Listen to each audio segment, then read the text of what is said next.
evening, everybody. Welcome to another exciting episode of Vecna, Eve of Ruin, right here at Proficiency Bonus. My name is Michael. I will be your dungeon master for the evening, along with my wonderful cast of players. Yes, round of applause to all of them. That's right, round of applause. Yeah. Oh, Camacho subscribes for 14 months. So impressive. Woo! All right, Wait, is this my longest relationship? Ouch. Is it? No.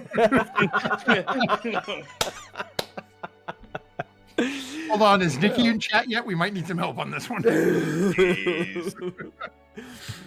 Phone a friend. Well, I do want to, speaking of relationships, I do want to thank our sponsors tonight, Little Dragon Corp and Cardboard Castle Games, for supporting us. We just are so appreciative of them. If you type in !CCG or !Little Dragon in the chat, you'll get quick links to their storefronts where you can purchase RPG-related gear and other merchandise. Make sure you use the coupon code BONUS at checkout for 15% off of your order when you visit Little Dragon Corp. And what do we got there? Something Dungeons and Dragons. Tarot deck. Oh, a tarot deck. Ooh, that's fancy. Did you pick that up at Cardboard Castle? I did. I there did. you go. Actually, Michael, I wanted to discuss having a giveaway because I haven't even opened it. And giving this away for our viewers, maybe as a Christmas raffle. Yeah. You know what? Maybe we'll make it like we could do like during Christmas time. We can maybe do like a whole evening of giveaways because I've got a couple of things that I don't mind giving away too. So I think that'd be fun. Yeah, I like that idea. So, See that? if We you're did that here- live. We did that live on Twitch, guys. Yeah, we was not scripted.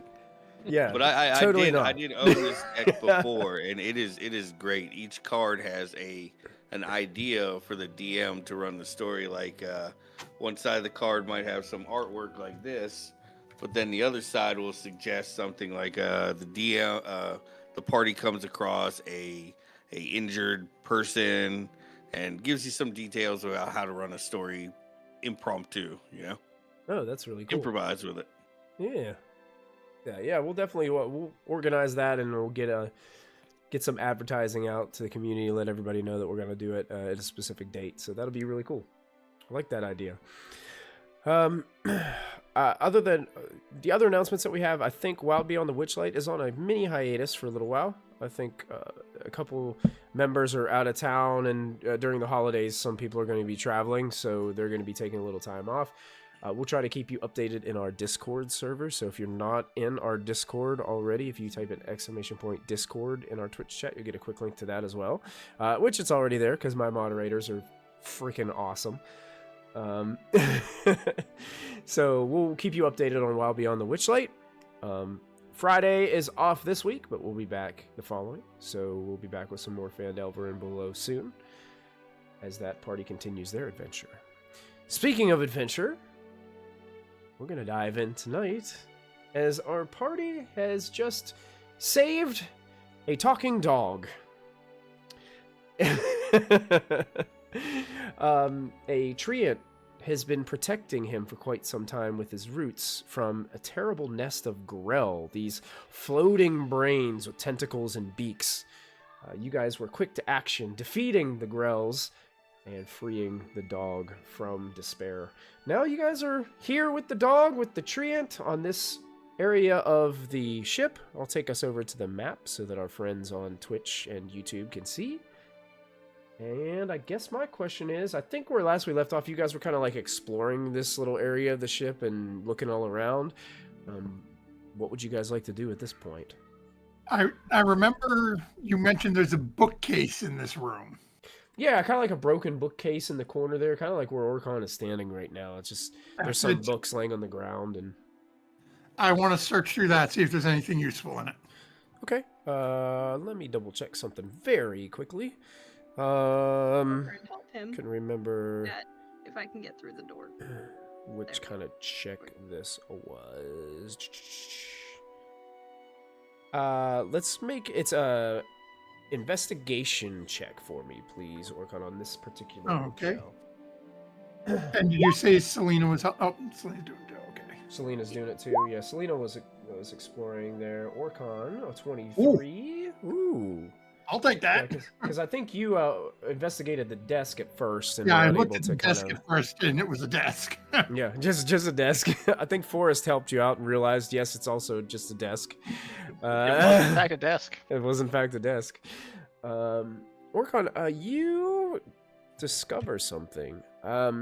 You It's a bookcase. you pick up this rather large book, and it has a title on it called Dissertations on the Abstruse Mind. But you kind of like... It doesn't feel like a book. It feels to you like this might be some kind of disguised strongbox or something like that. Okay, just gonna try opening it like I would a book and see. Maybe it's one of those ones that's got like a hole cut in the middle of it. You feel like it wants to open, but there is something holding it. It appears to be locked. Okay, what do we... Do I notice this happening?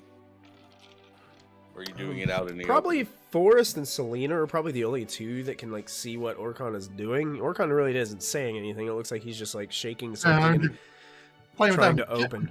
my abilities, right? Let's see what I got. Do I see any sort of like anything that looks like it might be a keyhole? Yeah, Or there's anything? actually kind of like it's hidden. It's obscured a little bit, but there seems to be a keyhole on the side of it. Okay. I'm gonna look over at Forrest and Selena. Actually, Selena's got a rapier, right? Oh boy. I believe she does. You've seen her use one. Not its intended use, sir. Oh, that's for a moment. You break it, you owe me a new one. Now, just for fun, say flame on while he's playing with it. I'm gonna hold the blade of the rapier and try to use it like a lockpick and try to pick this lock. Okay. You know Odd has a lockpick. We've seen him use it. Somebody's in another Dagger room. instead. I will say, go ahead and make a sleight of hand check for me, please. I would give you advantage, but no, you're using a rapier. Odd sneezes in the next room. Unfortunately, Someone's Orcon, the talking about rapier doesn't even fit in the keyhole. Like, it's too large. Thank you, my dear. Looks like we're going to need Odd's help with this one. I got a dart and a dagger. Try I mean, one it's of pretty those. small. I could try breaking it open. But we don't know what's in it. It might be important. We might break it. I mean, it's like book shaped. I kind of just meant like pull it open. Organ's going to hand it to Forrest to see if he can power it open. Okay. All right, let's give it a try. Go ahead and make a athletics check for me, Forrest. She's like, just grab it, just push forward. Probably not. I rolled quite low. Forrest is like, and you can't get a good grip on it. It's kind of small, and your hand keeps slipping off of it. You grab one side, I'll grab the other. Let's pull it together. You want We me can to give it one last try. All right, here, both of you make athletics checks, just because this is going to be hilarious.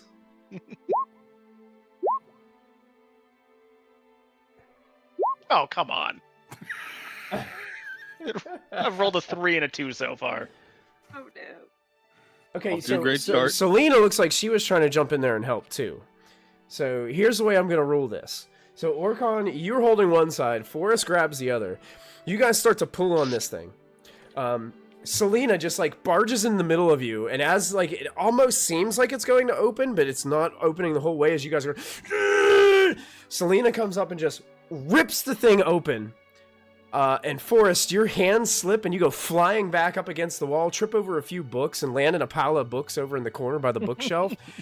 Orcon, you're holding the other side of the book, but then all of a sudden this strange like yellow gas goes right into Selena's face. I need a Constitution saving throw from Selena.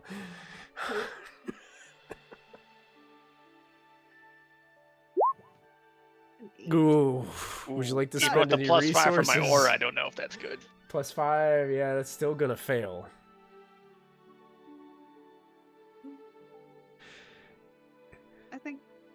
I think I'm good. Think you're for good? now.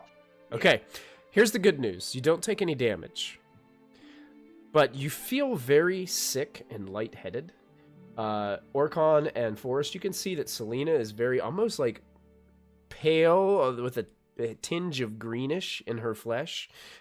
You are considered poisoned for the next hour. Which basically means you have disadvantage on a lot of things. I wonder what they're doing in the other room. Hazel is just petting Casa with consent and just going, I don't know. They'll tell us if they need us. Actually, Yeah, you right? probably all I'm pretty heard sure a that- crashing noise as Forrest falls in the corner. Probably Akasa would immediately look over towards that Nope. area. Hazel doesn't care. There's a puppy. What- You're all. Wow. I Like bet- a I Akasa bet looks at all of they're- you. What are they doing? I don't No, know. Our you- friends are weird. You know what? Hazel's right. If they needed help, they would surely swallow their pride and ask it. Yeah. Of course. They would tell us if something was wrong, right? Yeah, you know. Hey, Our what do friends trust you us. call a cold blink dog? What do you call a Cold cold blink blink An dog? ice cube? A chili dog. I'm gonna let Casa bite you now.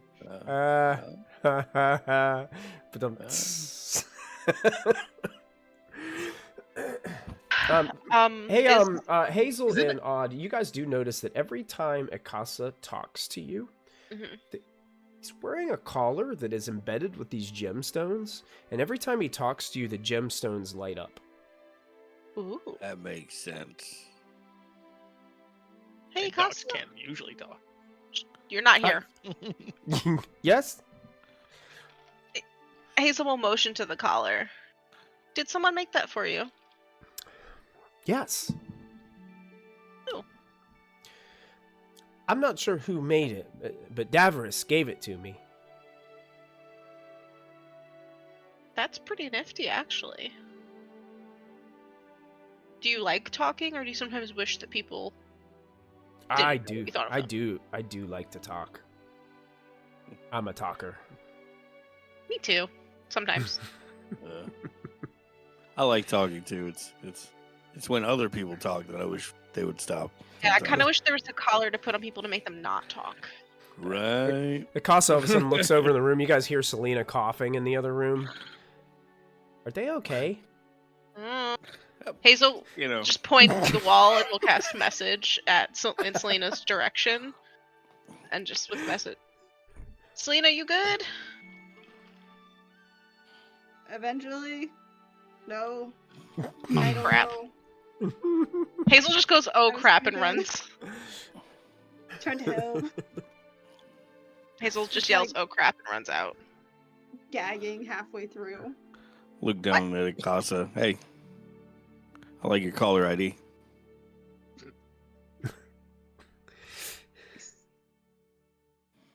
I don't know I'ma what go that with it. means. Yeah. Let's go. Let's go the other way.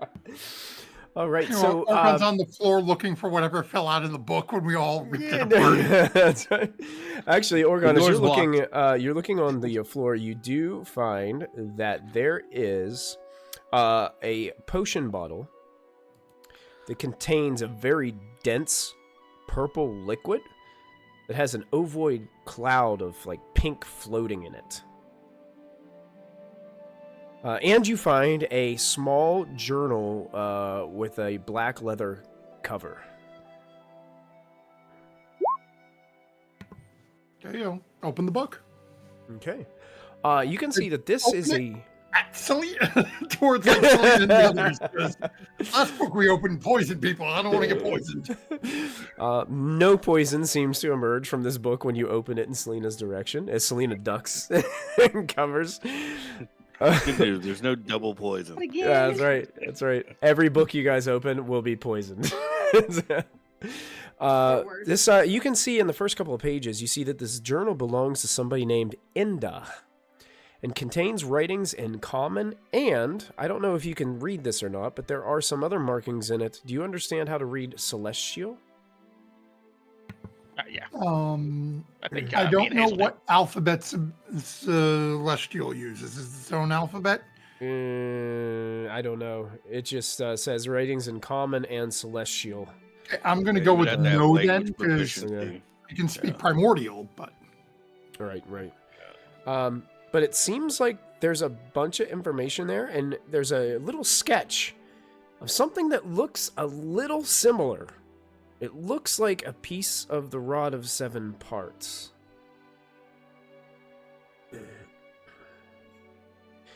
You'd have to like sit there and spend some time, like probably 10 to 30 minutes, like reading over this thing to glean like a lot of information of it. But it seems like a rather interesting book.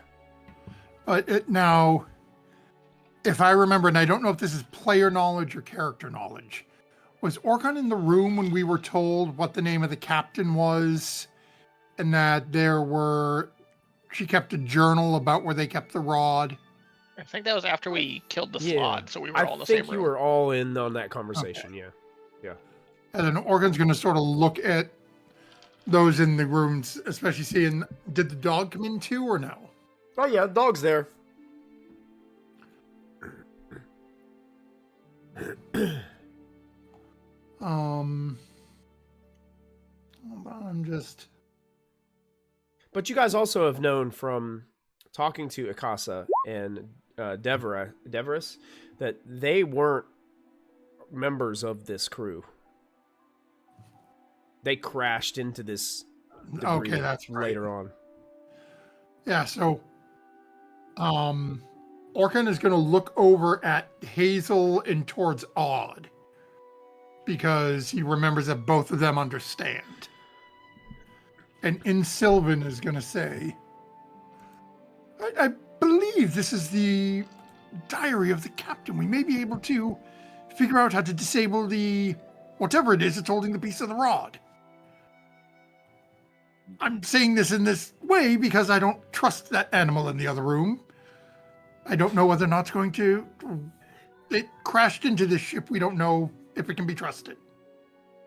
But I also don't speak Celestial, so I can't read half of this. And you said that in Sylvan? Yep. Okay. Crap. I can't Hazel just in Sylvan responds, I think we can trust them. I like Ikasa, and I read and know Celestial. It's been a while. And she'll just hold her hand out for the book. Orkhan just walks over, hands her the book, and then looks at the other. Sorry, I forgot my manners. It just happens sometimes. It's okay. Anything good in the book? Hazel's A whole reading bunch of it. stuff in the language I don't speak. I think we're going to have to give Miss Hazel a little while to read and study. Hazel's version of reading and studying is laying flat on the floor on her stomach, like this, with her long fingers plugging her ears so she can't hear anybody talking around her while she tries to read, because it's been a while. Ikasa curls up on the middle of your back. Oh, thank you. So Odd is gonna crouch down so he's getting closer to Ikasa, and he's gonna point at the book. Does that book look familiar to you? Do you know whose it is? Towards Ikasa? No, well, I'm asking Ikasa, pointing towards the book. No, I've never seen that book before. It had to have belonged to somebody. Do you know of anybody else that may have survived your incident? Well, the only other people I know are Redbud and Deverus. Mhm. I told you about Polena that floated away, and I lost sight of her in the attack. Okay. Hmm. But that's it. I mean, since we crashed here, Redbud's been protecting me, keeping me safe, but I've been trapped inside that part of the lifeboat this whole time. So I look at the rest of the group, and I don't really see a reason to risk Akasa's life while we continue venturing. Since I am the fastest, would you like me to take them back to Deverus and then come back to rejoin you? Either that or we all go. Also, I is don't Redbud think gonna want to go? Because Redbud is also part of the same group. But isn't it a tree? Okay, how did the tree get on the boat? Odd. I don't know, but like the roots are embedded, right? You could ask. Yeah, she is right. You should offer to bring the tree as well. I mean, it is Or at only least polite. ask the tree if they want to go. The tree's name is Redbud. I'm being rude now. Hazel goes back to Selena's reading. gonna hear this whole conversation, and she's just gonna go lay on the floor next to Hazel while they're having this whole conversation. She's just gonna close her eyes and just be like, "I'm not okay," but No. still listening. What's wrong with you?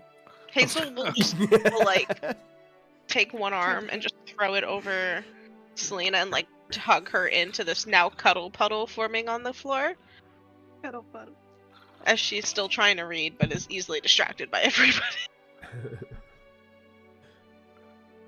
What's wrong with you? Tried to help. Got poisoned. Oh, why didn't you just say something? I just did. Let's see. Let's see what we got here. No, this is. And then that's the restoration. Oh, was there just you gonna use- go. 5 points from lay on hands, but that works. Yes. No, my spell's you locked. feel- Give it back to me. Yeah, you feel much better, Selena, as Odd casts this spell towards you and takes away the poisoned feeling that you've had there for the last few minutes. Thank you. No more seasick in space. She's gonna prop her head up and just like stare at the book that Hazel's reading, not understanding a word of it. Hazel's still protectively cuddled around Selena with the dog on her back. She's having the best time ever right now. Hazel, as you continue to read, you get about 10 minutes in and you're really kind of speed reading this thing, and it's all kinds of interesting things about specific like different experiments that they have tried with this piece of the rod to enhance its abilities to help them travel as quickly as possible through astral space. They pretty much have it to where they can use this thing to create portals to basically get them from one side of the multiverse to the other in almost like an instant. Like that's how powerful they were. That's how they were able to utilize this piece. You also find out that you're reading and you can see that there is designs in there of how they constructed the security system to protect it aboard the ship.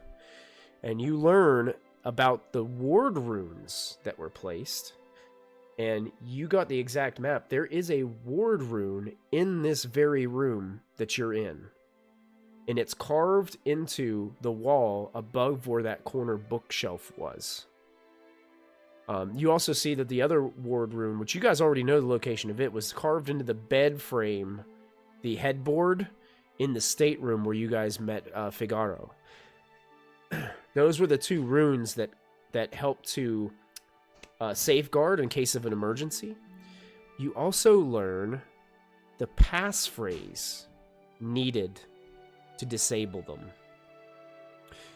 The passphrase, now you do have to be, now these are invisible runes, so you do have to be able to see them when you say this in order for them to disable. But it says the phrase is, "The moon sings a song for the lost." That is the key phrase that will disable the rune.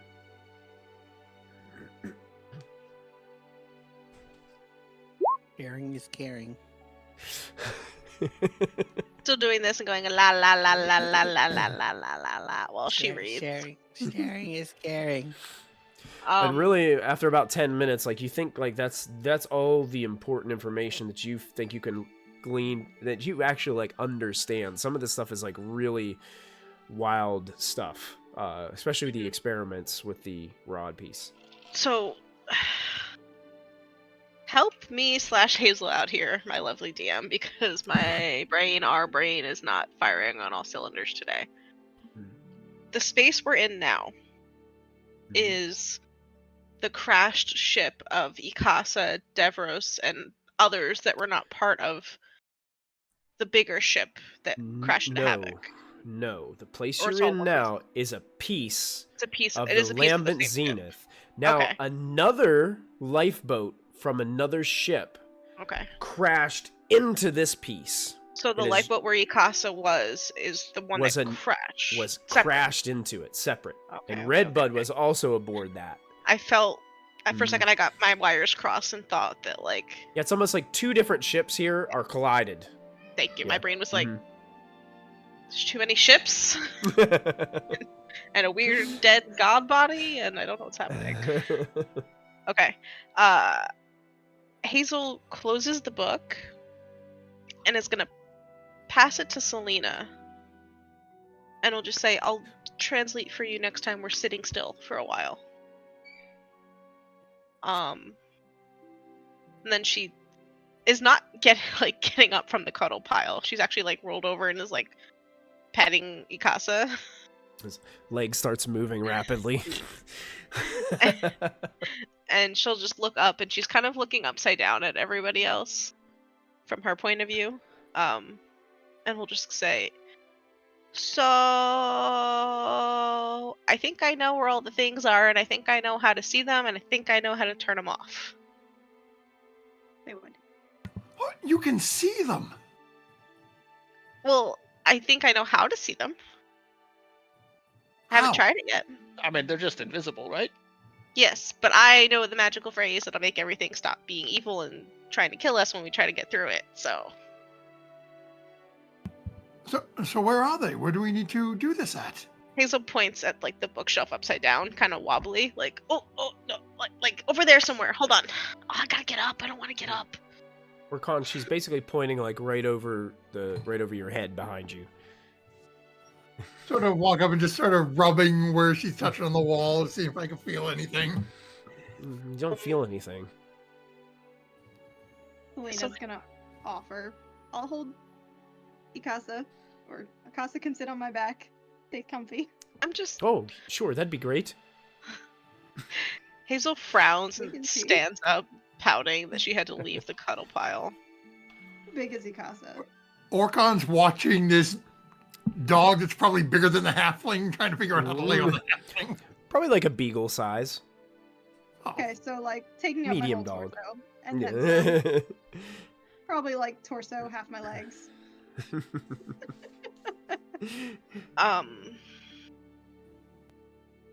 So Hazel's gonna go over to where Orkan is, Mhm.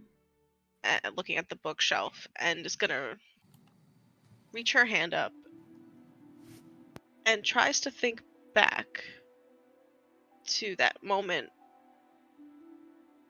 Time is really wobbly here. When we got that link to Vecna to use that see invisibility. Okay. That metaphysical link that we have. Absolutely.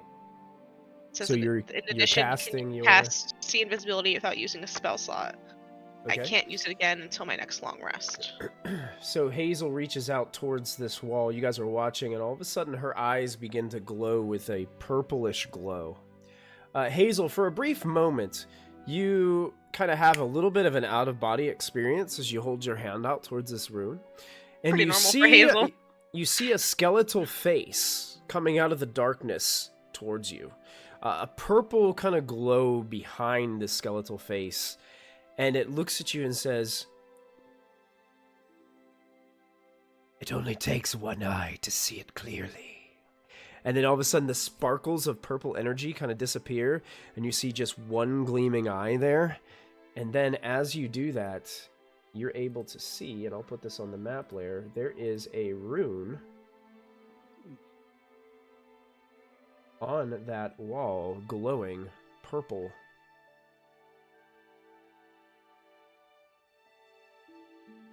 Oh, that was weird. And then Hazel will say the phrase, "The moon sings a song for the lost" in Celestial because it was written in Celestial, and she feels that feels comfortable to her to say it in Okay. Celestial. And with that, the rune vanishes. Oh, I broke it! We wanted to break it. But it was kind of pretty, and I should have described. Selena, I'm sorry, I'll describe it to you later.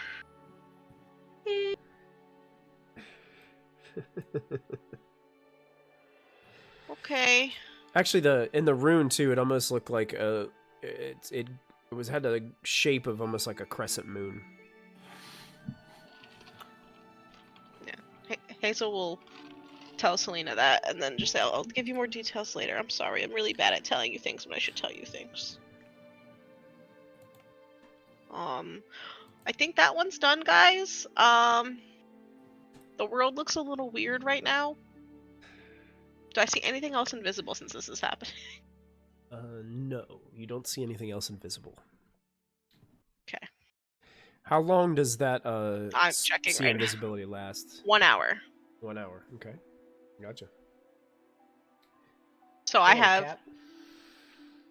I have glowing purple and pink and pastel colored squirrels all around me, because that's still up, but not hurting anybody. And then I can see invisible things. Space is weird. Although I think my animals are gonna drop kind of soonish.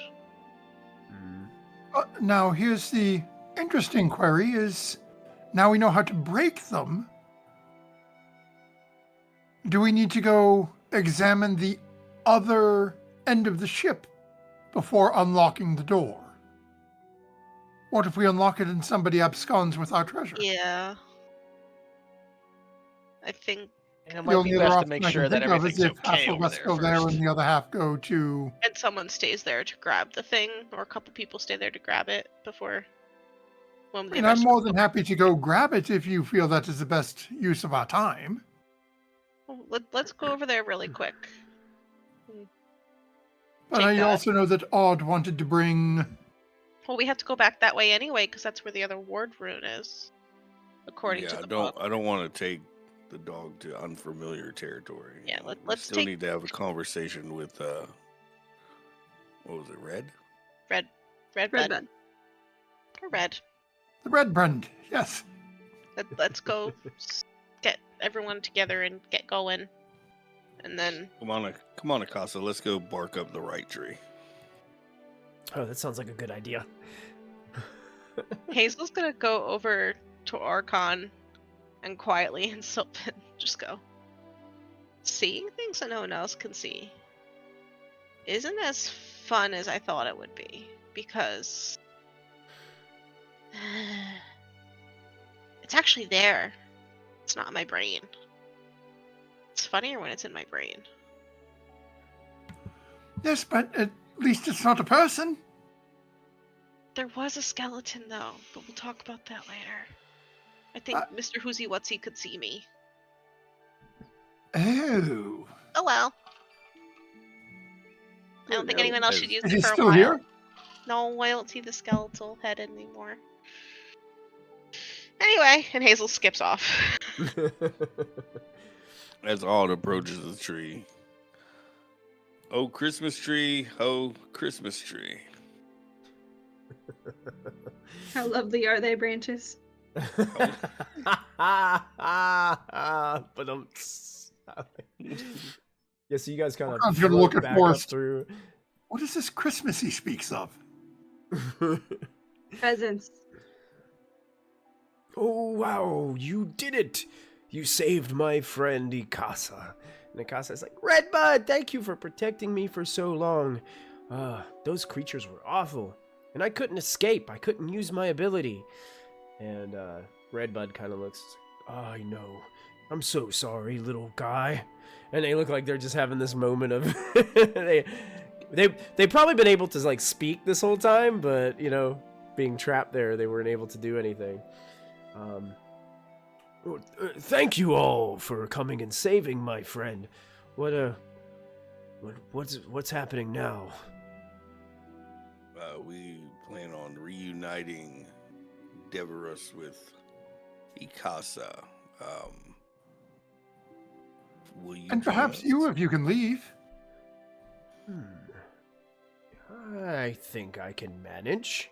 And you see the roots start kind of like breaking from the ship in different places.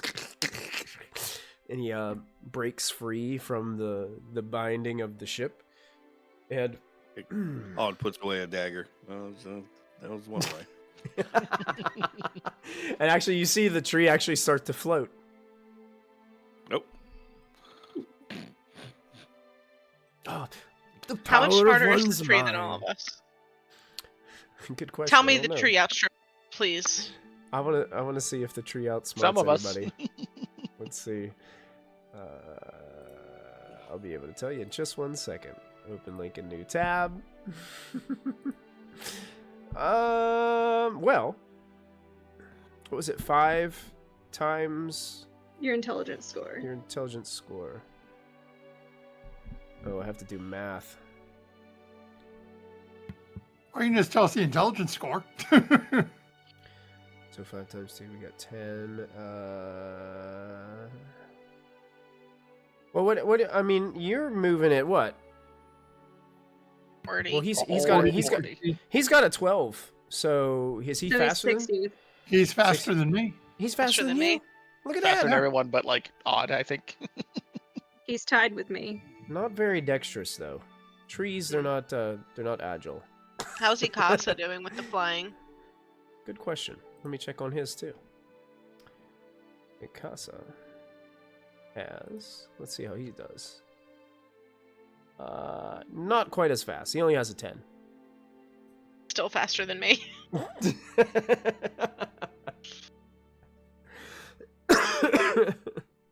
How far away is the unknown section? Each part was about 300 feet from one another. So you went from the first part 300 feet, then an additional 300 feet. If you were going from the end parts, it'd be 600. Okay. Let's go back to the middle part and make everyone be friends again. Well, we're already in the middle part. Yeah. We could go back to the right. beginning, or we could go to the Back to end. the- Back to the other, where the people are. We gotta reunite friends. But we also need to check the new area. There's no point in going back to the old place if we're not going to destroy the sign while we're there. Did Well, we do the the? sign is over there with them in Figaro's bedpost. Then I think we need to Then we need to split up if people are going there first. I don't like splitting up. No, I don't know. Splitting up's the Okay. best idea yet. If we do split up, then the dog has to stay with, the part of the ship that we already have deemed to be secure. It's only going to take us a minute to go back and Let's just go escort back. the It'll dog. be okay. Like it's not gonna. I can It's not still going to see take for all a while. day. Right, but the With- concern is with- if we break the seal and somebody else is in the room with the rod, they could steal not the gonna- We're rod. not We're going to not break gonna the break the seal right seal now. now. We're going to go there, and then we'll We'll go make to the the- prow. Hazel just loops her arm with Orcon's. She goes, "It'll be okay. Let's just go watch a nice reunion. I'll double check to make sure I know where the thing is. I won't break it, and then we'll go check out the space where the thing is." Now that we have a blink dog, can we? No. No. He said he Okay. couldn't use his abilities, so That works the way all No, other no. I teleportation was does gonna here. suggest we be called Scooby Doo, but that's all right. we're not keeping. I Miss- mean, I would like Miss that, but we're not Opportunity. keeping it. Okay. I think he's done with adventure. He's retiring. Scooby-Doo, where are you? I should just turn into a Great Dane. There's our and hammer swing. I'll just turn into a Great Dane. It's fine. Off we go. All right, you guys are gonna float back to the stern part of the ship. Yeah. Yeah. Can we Okay. see anybody on the other end of the ship? So looking towards the prow end of the ship, The area we haven't been yet. go ahead and make a perception check. I will join him in this attempt. Orcon, you don't see anything. Okay. Odd, you don't see anybody. You don't see people. But one thing that you notice is it appears that the prow section of this ship, which you can see like the rib cage of Havok kind of like wrapping around where the ship is, it seems to be lodged into something. And as you squint, it looks like it might be the remains of Havok's heart. And you could have swore it's still barely beating. Did you see that? Let's see what? Do it. Nothing. There's nobody there. All right, let's go back to the stern. Well, if there's nobody there, I was going to blow up the ship. Oh, Oh. well, that sounds like a fantastic idea. If something doesn't work, let's just blow it up. Sounds like a good way to lose the rod piece. Yeah, it'll get blown into space. So, Have more debris to navigate around. Let's just go. are we Hazel's sticking doggy as one paddling in group, there. or we? Yeah. One group. Yeah. All right. They say monsters jump out of nowhere while we're Yeah. out here, so I'd rather not split up. Since Odd is so much faster, just gonna backstroke. Yeah, the Redbud kind of looks like a squid or an octopus, like moving through space. Like Gross. All the with roots, the roots, all the roots and branches, just like going like that, as he moves. Even though he doesn't really necessarily have to do that because he's just thinking about moving, he moves. But yeah, you guys all Calamari. travel back without an issue. Let me just I'm just gonna copy and paste you guys over there, so I don't have to keep on like moving back and forth.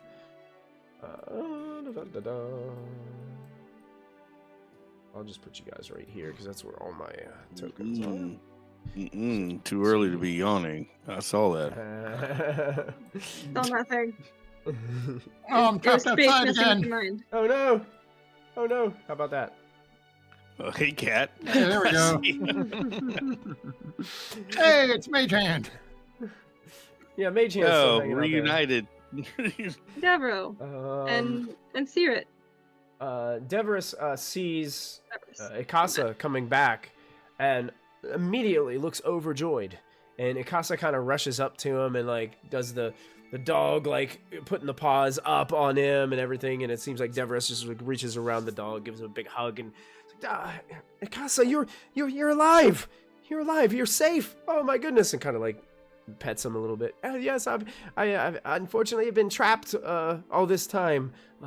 Redbud protected me, and then these fellows came along, and they defeated the terrible monsters that were trying to get me. And Deverus kind of looks at all of you and is like, "Oh, thank you all so very much for saving my friends. I thought for sure everyone was dead." And you see, Ikasa steps down from Deverus a little bit and has like almost like a whimpering dog look on his face, and I gotta be honest. Our halfling friend, Polena Tindertoe, I saw her escaping the fight, but I was unable to do anything about it at the time. Deverus, she might be still out there. And he looks very sad about it. And Deverus kind of leans down and kind of sets his arm, scruffs the dog a little bit, and says, "Well, if she's out there, we'll find her." And the dog seems to pep up a little bit, and Redbud starts to like just set himself down on the stern castle part of the ship, and his roots start to go like grab like parts of the ship and kind of secures himself there. Well, I guess this will do for now. And that's. Can you not be so infectious? And it's kind of up to you guys now. Now that this reunion is taking place, what you would like to do. Here.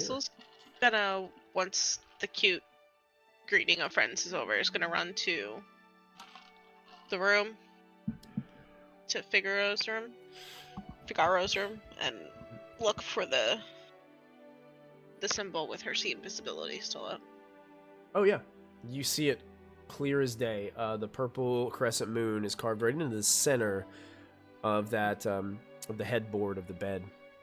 Well, not carved. It's kind of just drawn. Like you can see that some kind of arcane marking there. She's going to. What do I have? Can Selena follow her? Would you have been sneaking away, or would you have been obviously walking? No, down probably not. I don't know. Probably not. Well, I mean, Not if unless she she wasn't tried to sneaking, tempt you can. you. Yeah, I mean, Selena can follow as long as Hazel wasn't trying to sneak away. Because No. actually, the other room is downstairs, so Hazel would have had to go Don't like sneak. walk downstairs to see it. So Okay. Hazel Because I does can not totally sneak. sneak. Just need to know if I need to. Nope. Hazel wasn't Oh, trying to be just- sneaky. Hod has hopped off the ship and is on the actual surface of Havok. It's still near the ship, though. okay. Odd. It's very. It's an interesting surface that you're standing on. Because parts of it seem to I be. study it. Parts of it seem to be like light gray in color, looks petrified, almost turned to stone. But then you see parts of that gray that kind of fades out to like a pinkish color, and then it'll fade back to like gray. He's not quite dead yet. It was It nice. got better. It got Was- better. was that I was like, was that a reference? Yes. That was great.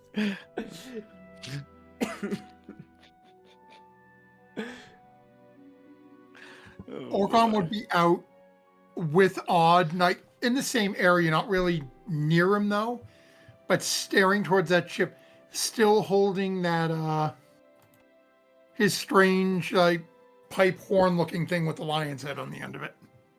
Okay. Just keeping my eye out, looking for any creepy monsters or anything that might be coming towards us. All right. I say it in a low enough voice so that only Orkin can hear. I lied, I mean, yes, it's what you do, but which time are we talking about? I did see something, but I just wasn't sure till now. You see What did how you see? you see how the skin here of this fallen god is still colored, like it still has life to it. I hadn't quite realized we were standing on its flesh. Right. I think I saw a beating organ. Like, it could very well be the heart. I'm not entirely sure, but this god is not dead.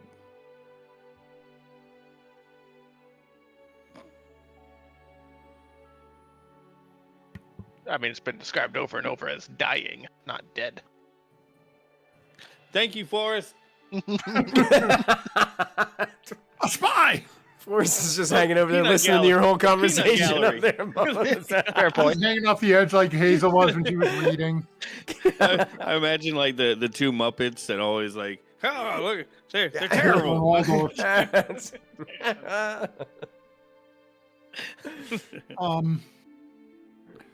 If Odd's glancing at Organ at all, he probably see it. You can probably see the smoke coming out as the wheels are turning. From behind the mask? No, he still hasn't put the mask back Oh, on. still haven't You put the can- mask on, it's okay. He's still obvious. Ordodon at the moment.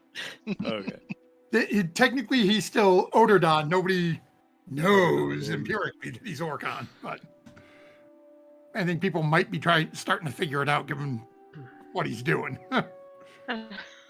I see him deep in thought and I nod my head. I completely agree. I mean, it's risky, isn't it, though? And how do you know what I was thinking? Oh, I didn't know specifically what you were thinking. I just knew that it's a conundrum. Like, Oh, It- no, it's we it's. How long do you think it'll take Hazel? Do you think we have a few moments? to find the rune. Yes, whatever she's planning on doing. I mean, Hazel is a druid, and you know the terminology. The term is, what better to find something than a bloodhound? I mean, she'll definitely find whatever she's looking for in no time flat. Okay. Organ, I need you to just keep a watch out if anything's coming, and is going to start setting up to ritually cast something. Okay.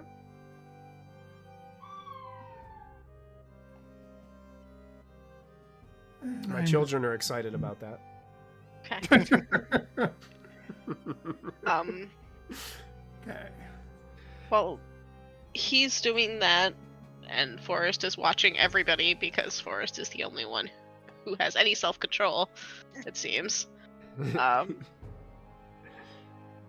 Once Hazel's in the room and sees it, she'll turn to Selena. Do you have charcoal or chalk or something? I have ink and some quills. Will that help? Hazel will have just something. go back to the hallway and just yell, "Hey, Figaro, I gotta draw something on your bed. Don't get mad at me." And then we'll go back in. Okay. Does he yell back or anything? It seems like he's talking to the other members of the crew upstairs right Good now. enough for Hazel. He's not yelling no. So. Can I borrow the ink and the quill real quick? She digs it out of her bag, hands it to her. And Hazel's going to trace on the headboard over the top of the sigil what it looks like with the ink so that it stays there. Okay. Like So tracing basically paper. just like tracing it and marking it there. Okay. Yeah. That's where it is. I don't know how long it's going to take us to go clear the area and come back. And I think from the notes you have to be able to see it, not this, not drawn, see it to do the thing. But just in case, I wanted to mark it. I like this plan. And the phrase is, "The moon sings a song for the lost." I said it in Celestial. I don't know if you have to say it in Celestial, but it worked. But that's Did you just say that out loud to her? She definitely did. Oh fuck. Okay, the ward rune that you can see dissipates. Hazel goes, "Uh-oh," and she starts running. She's gonna be like, uh-oh, what? Oh no. I broke it. And Hazel's... I literally do that. Hazel literally fully Forrest, goes that.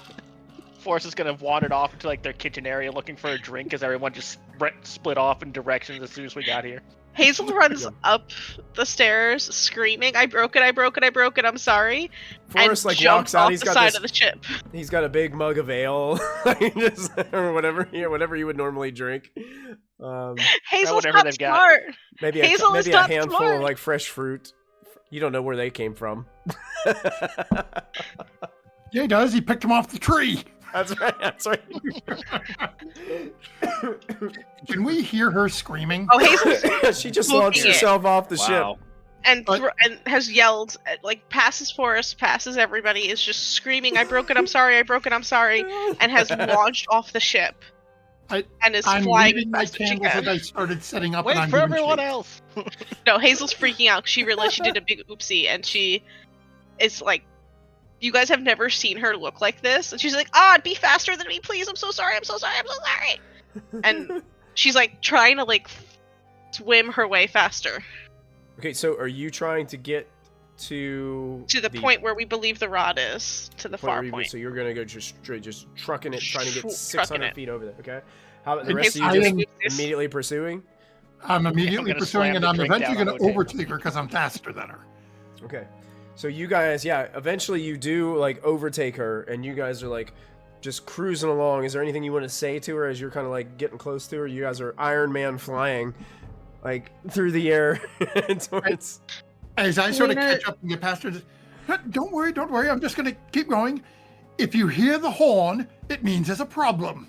Okay, I'm sorry. I was telling Selena the rules in case I got stuck over there, and then it just did the poofy thingy, and I didn't think it was gonna do the poofy thingy because I didn't want it to do the poofy thingy yet.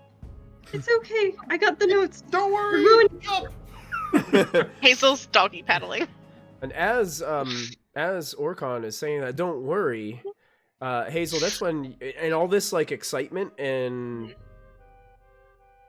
there's two rather large things like rapidly flying towards you down from the astral sea, and you can see they are all of you.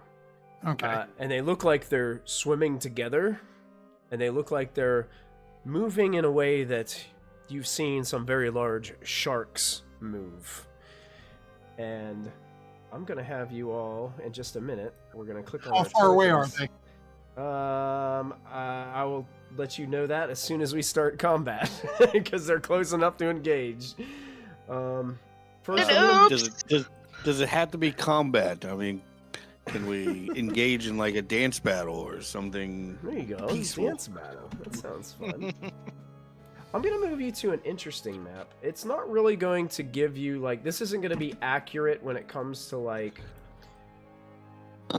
distances and stuff. But it will show you what the ship looks like a little bit. You guys are probably more so on this side, because I think Hazel would be, like, trying to go directly towards the prow, which is over here. So here was where Redbud was initially found, and here's where you guys originally landed, right here. And I will bring these two other things onto the map. There's one guy here and one guy here, and they are swooping in on you guys in this direction. Don't those just look like friends? So I'm going to click on those guys. And these are definitely allies. And you guys can click on your tokens and roll initiative. We're not going to have like an accurate like movement type thing here. This is going to be more like theater of the mind, because there's no battle map for this. I'm just using this as kind of just a reference. And I'm going to bring our map up onto the screen here. And give us some better music to roll with. How close are the others to me and Hazel?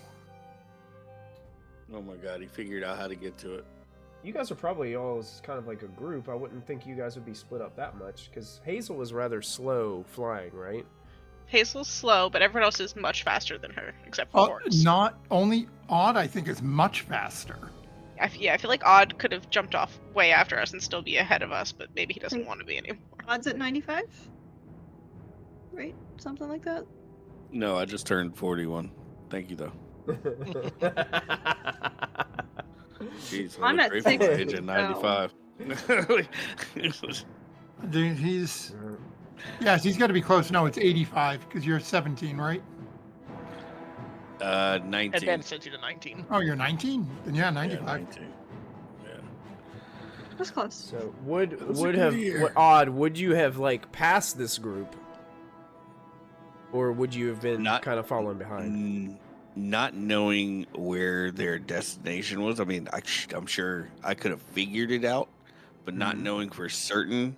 And since Hazel seems to be the one that knows what her objective was, no, I'm not going to pass her by. I'll just keep up with her just to make sure that they stay safe, you know. And Orcon, these things are fast. This one swoops down towards you and is going to make a bite attack against you, Orcon, because you had just passed Hazel and we're kind of like talking to her a little bit. So here comes a bite attack against you for an 18 to hit. I believe that will hit. Let me just make sure I don't have any reactions. We haven't had a long rest, right? We haven't had any kind of rest yet. Yeah, no. Oh yeah, good point. Are you missing any hit points? Oh, you Yes. shouldn't have mentioned that. Okay, so then it would be a 27 then, because they have advantage on anyone who's injured. Oh, Oh, the technical sharks. That's yes, they are space sharks. oh. great. That is just great. They look creepy. No, I got nothing. All right, you would take 34 points of piercing damage, Orcon, as this one bites into you just as soon as you basically tell Hazel it's okay. It's okay, chomp. It's not okay. It's not okay. Ow! And that will take bring it us back. to Selena's turn. Selena was just like almost right on par with Hazel, because she had grabbed the like parchment and stuff that Hazel had borrowed from her and was like trying to follow Hazel and stuff it in her bag at the same time, so she wasn't trying to like rush ahead, and was also trying to mirror what Ordodon was saying with like reassuring her. But once we saw those things coming towards us, she would have grabbed her flame sword and activated it with a flame on. Okay, And- bonus action flame on. You got it. Yes. As the sword ignites in flames. Not messing around with these crazy creatures. Yeah, you'd Definitely probably only never be seen- like 10 to 20 feet away from Orcon, where this one is like gnawing on his leg. I hit the wrong button. Ignore that, please. Okay, you got it. I have to actually roll to hit first. Usually. That is going to hit. Wish I could have kept the last roll. That was so much So it's better. 11, so 7 plus 4 fire damage, 11 total damage. Yeah, you carve into this creature with your flame blade. It's gonna take another swing at it. But Don't forget to do it with advantage for your weapon Advantage mastery because effect. your weapon mastery. Since I got- effect, yeah. I think it's called Vex that allows that. yes. Yeah, 23 is going to 23. hit. Yes. Does the damage also get advantage or just the attack roll? Just the attack roll, yeah. 17. Whoa, 17 total damage as you carve into him.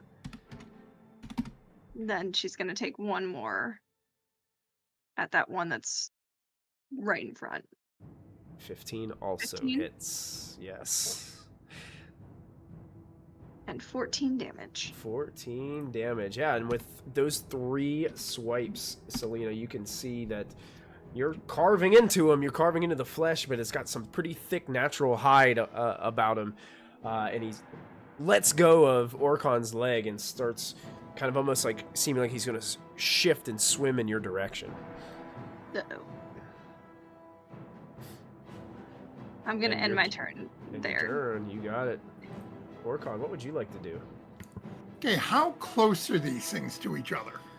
The number 2 is about 20 feet away from you guys. But Number how one close is is, right it there. to the other shark? Well, if it's about 20 feet between you, I mean, it's going to be about the same. They're considered huge, so they take up about 20 feet Okay. worth of space.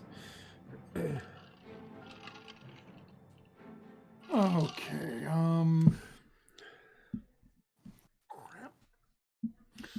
Oh, we're gonna try it and hope these things are dumb. I'm gonna pick a spot right smack dab between the two of them Okay. so that I can hit them without hitting us. And I'm gonna cast a spell on them. And I need intelligence saving throws from both of them. Intelligence saves. Intelligence save on the first one right next to you is going to be a 5. So that will fail. A save from the one farther away is going to be a 6. Okay, so they both fail. They will take 29 points of psychic damage. Oh. 29 psychic damage. What else? And then they both suffer from muddled thoughts. which they will deduct a d6 from all attack rolls and ability checks, as well as if they make con saves or spells. I don't think they do, but The last part does seem unlikely. Yeah. and then they make an intelligence save at the end of each of its turns. So we're subtracting a d6 from muddled thoughts. Okay. Do I have something that I can say as muddled thoughts? That's their little Symbol. brain thing. Yeah, I was hoping there'd be a little brain. I don't see a little brain though. I don't know what that symbol is, but oh, here's one with a guy holding his head. That could be muddled thoughts, or just ouch, I'm in a lot of pain. Both will work. You can see that the one next to you is having a really hard time working on and looks bloodied. Okay. And then, of course, I didn't think to add this to my character sheet last time. I believe it was a potion of greater healing is uncommon, right? That's what you made with your toughest spell, I think, right? Right. Yeah, I believe so. Yeah. Okay. And does anyone remember how many? That is, I'm gonna use a bonus action and chug that. 44 Okay. plus 4. Oh, Yeah, I think 44. 44. Yeah, plus I've got it in 4. my character sheet. 44 plus 4. Okay, I'm just gonna roll that and roll 20. Work on. 17. Not bad. I'll take it. It's half what I want. See Orcon chugging a potion really fast after casting this spell. And then I'm just gonna keep using my movement to keep moving towards it. Okay. But again, I'm not gonna leave the threat range of the one that's been attacking me. Absolutely. Yep. That'll bring us up to odd.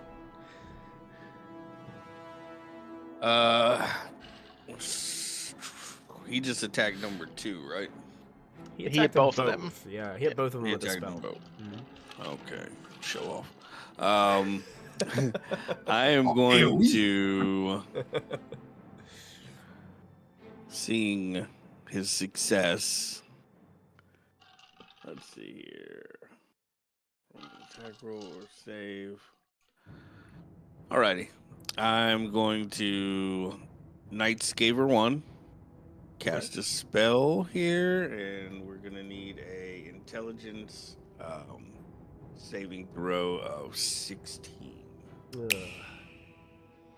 Ugh. That's a 10. All right, freaking fantastic.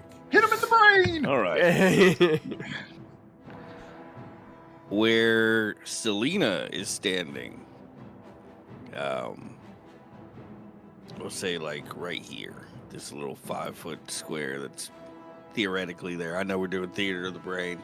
I'm gonna spawn a plethora. We'll just say like 10 or 12 little miniature Selenas with rapiers that are stabbing all over the skin of this huge creature. Just a bunch of tribal looking Selenas. Tribal Selena's okay. And it's completely illusion. It's a phantasmal force, and as long as they're within that, as long as we're there within that area, they're going to be taking 2d8 psychic. So we're rolling damage here, Damage. and we got 6 psychic damage. 6 psychic damage, and there's an illusion of all these mighty halflings with daggers and blades. Yep. Okay. Very cool. Does that mean I have to do Stumpy. the same movement that they're doing to keep up the illusion? Well, I Are they think this one is blocking me? specifically in its brain. We can't actually see the illusion. Yeah. Yeah, we we'd be can't see unable it, to but see it. I'll Yep. see it. Thank you for the donation, Stumpy, but you clicked the wrong one. It's supposed to be player reroll. Oh, yeah. Thank you, Stumpy. I love it. Yeah, I'll put that in there. DM rerolls. Yeah. We'll add I that. was I'm up to picturing the I'm up to 7 now. Thank you. Yeah, so from if you would have Same done for player, my we would have been even. The wrath of Stumpy in chat. All right. Odd, does that end your turn? No, I'm gonna go ahead and give number 2 unsettling words. Oh. You oversized can of tuna. Unsettling words. So that was so next person that attacks it gets advantage. Is that what that does? It's gonna be a minus on Oh. its saving throws. Yeah. Okay, gotcha. Let's see here exactly what it's minus 1d6. Oh, we just got a player reroll from Chad next as well. saving throw. Stumpy felt guilted. Yep, Stumpy Thank felt you. bad. You guilt tripped him. Player rerolls. You guys are up to 6 of those. Wow. Banking these. All right. So, Forrest, that brings us up to you. There are space sharks trying to eat your party. There's one thing I know how to do, and that's to hit things with a sword. I will, as a bonus action, cast Divine Favor. Okay. Didn't mean to roll that yet.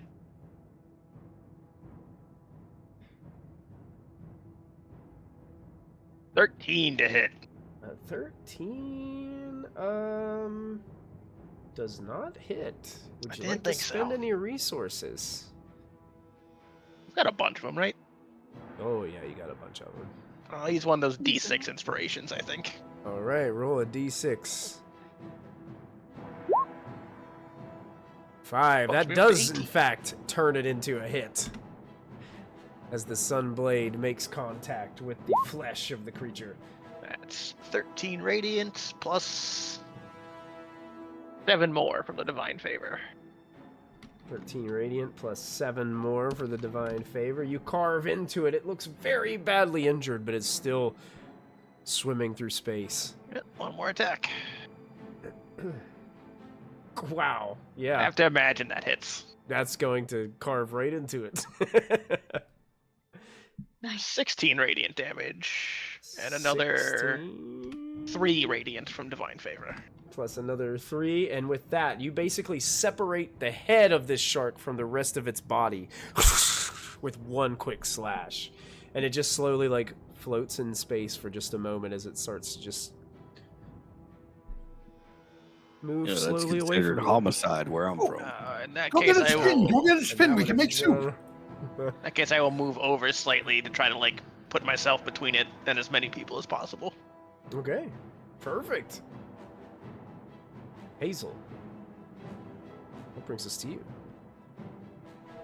Hazel is still panicking. And as she floats forward, she's like, Orcon and Forrest to be able to see this. Maybe I don't need to be that close. Let me check something here. Yeah, I can. That's fine. I'll be back a little bit.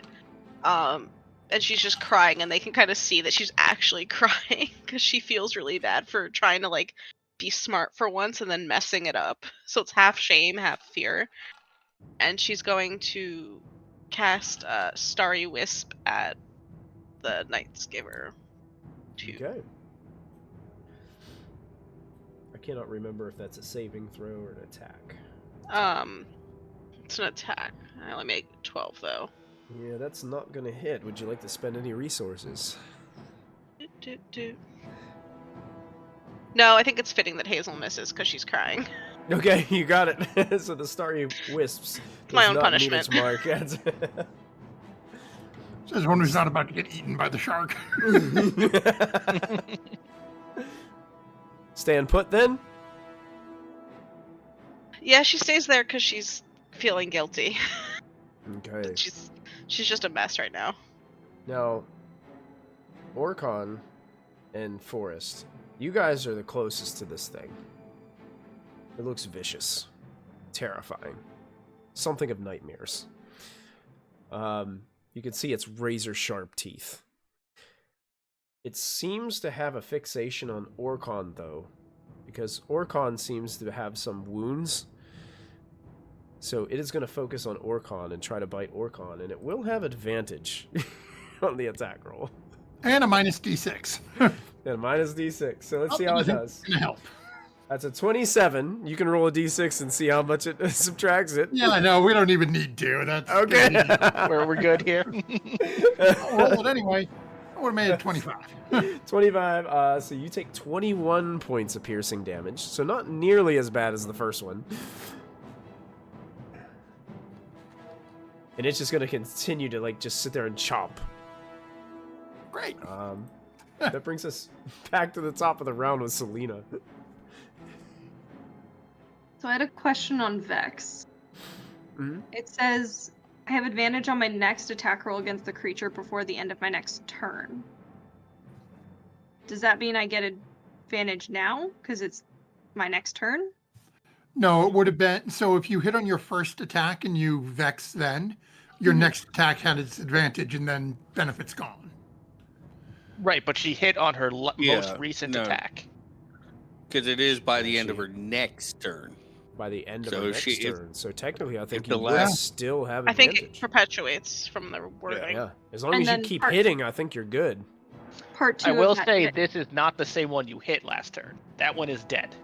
That's what I was gonna say. I think. Does it that say hit anything got about it? canceled Does out. it matter what the It does say target that is? creature. Oh. Yeah. If you hit a creature with a short sword and deal damage to the creature, you have advantage on your next turn to roll. That creature, yeah. So this is not the same creature, so you'd have to start over. Mm. Okay. That's what I thought. I Good didn't want to point. roll with advantage. Figured I'd ask before I made a mistake. Yeah, that's on good. that. That's good. Yeah, we're all still Um, learning these new portions of the rules, so it's good. Yeah. Oh, and speaking of which, oh no, I didn't attack this one. Never mind. I was gonna say my weapon mastery imposes disadvantage on attacks for enemies, but this is not the one I hit, so it doesn't matter. Right. Got it. And then follow-up question for movement. Can I move over, like, here? Or is that too far? What was your movement speed in astral space? 60 feet flying. I would say since this isn't really like a map showing this exact, you could say, yeah, I want to fly on the other side of Orcon. That's fine. You're just trying to flank the creature, right? Yeah, you're just trying to Yeah. flank it, right? Yeah, you can absolutely do that. I just couldn't tell quite where, like, my This limit is would be. this is just for just to give you guys an idea. This isn't exact. Like, Selena's going to kind of sneak behind Orcon in front of Hazel, between the creature, and take a couple attacks if they hit with her flame sword again. okay, go for it. Or 13. 13 Probably not. unfortunately is not going to hit, but you can spend resources if you'd like. I am not, but I am going to roll with advantage for my well, No, you have to Well, actually hit it You first. have to hit it to be able to get that advantage. Yep. hope I get better the next one. 21 to hit. 21 does hit. Yes. First swing misses, but then swinging back up, you catch the creature for a total of 19 damage, carving a slash through it that cauterizes immediately with the flame. And then I'm going to So take another attack God. with advantage if you choose. 17. 17 hits. Another stab into him. Don't hurt my friends. Even though I don't quite know who this one is. I have an idea. 13 damage. 13 damage. It looks, as you drive the sword up kind of into its belly and pull the blade back out, this creature looks bloodied. And then I thought there was one other thing I wanted to do, but I don't think I can do it. Okay, I'm going to end my turn there. End your turn. You got it. Orcon brings us back to you. Bitten once again. Yep. I'm getting a little sick of these people biting me. I'm going to try to put some distance between me and this thing. How close are we getting to that other part of the ship? You're probably still, I'd say, about 150 feet. Oh, okay. So we are going to, I know this thing isn't very smart, but we're going to hope it's not very wise. I need a wisdom saving throw from it. Okay, wisdom save. Here you go. And I should, 17. it's a what? Minus 1d6 unsettling Minus 1d6, words. right? From unsettling words. Yeah, you Yep. can roll d6. You can roll the d6 for us.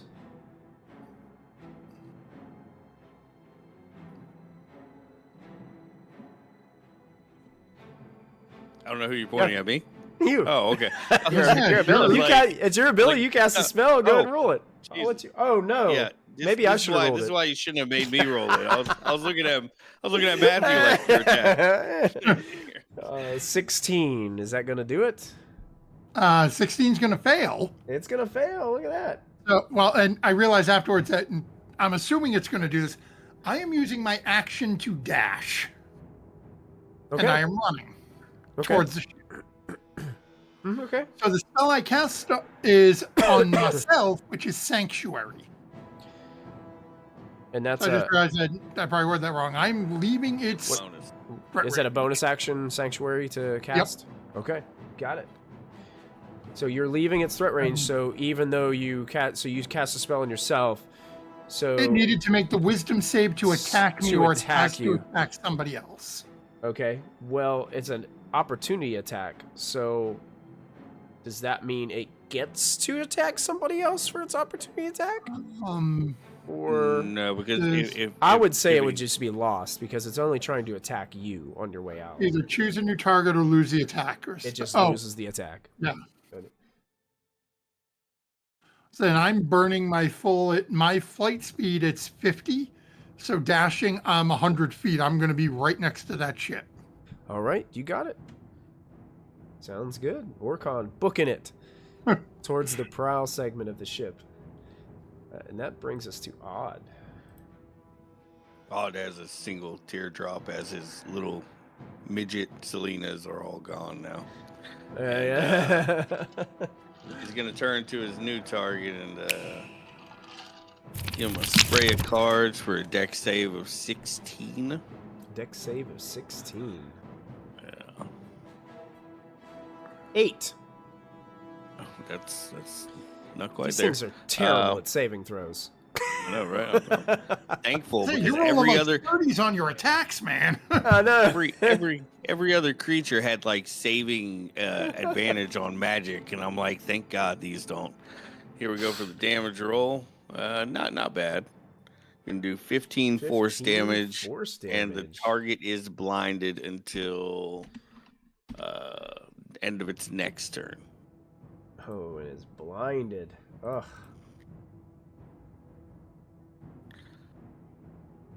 Terrible. So cards just go flying through the astral sea. 52 showering, and just kind of like floating in there in space as they chill there. The worst 52 pickup ever. That's right. I just picture there's one just slowly flipping and rotating away. It just keeps moving. Odd, anything else that you're doing for your turn, or is that everything? No, that's gonna do it for me. All right, Forrest, that brings us back to you. So if it's blinded, I have advantage on it, right? Yes, indeed you do. I think blinded gives advantage. Right? I Or believe no, it's, I think it has disadvantage on for everything it attacks. does. Is it only that? I thought. Oh, hold on. I think they changed the conditions for the new No, edition. he's right. Attack rolls against you have advantage. Yeah, Okay, good. you're good to go. All right. All right then. And he can't see. I love how they add that. He can't see. Oh yeah, that's what blind 29 means. hits. It'll be 12 radiant from that, and another 7 from divine favor. 7-5 in favor. You carve through him. He's still there, but he's hurting pretty bad, Forrest. Lots of sword wounds. 19 hits. Yes, sir. There's 13 radiant with 2 more radiant on top. He's still there, I barely. think I will use a first level divine smite. And channeling that magical energy, you guys see a flash of light carving. 10 more radiant damage. 10 more as another one of these is carved into 2 pieces. And the remains of his body drifting into space. And you guys are out of initiative order. Yay!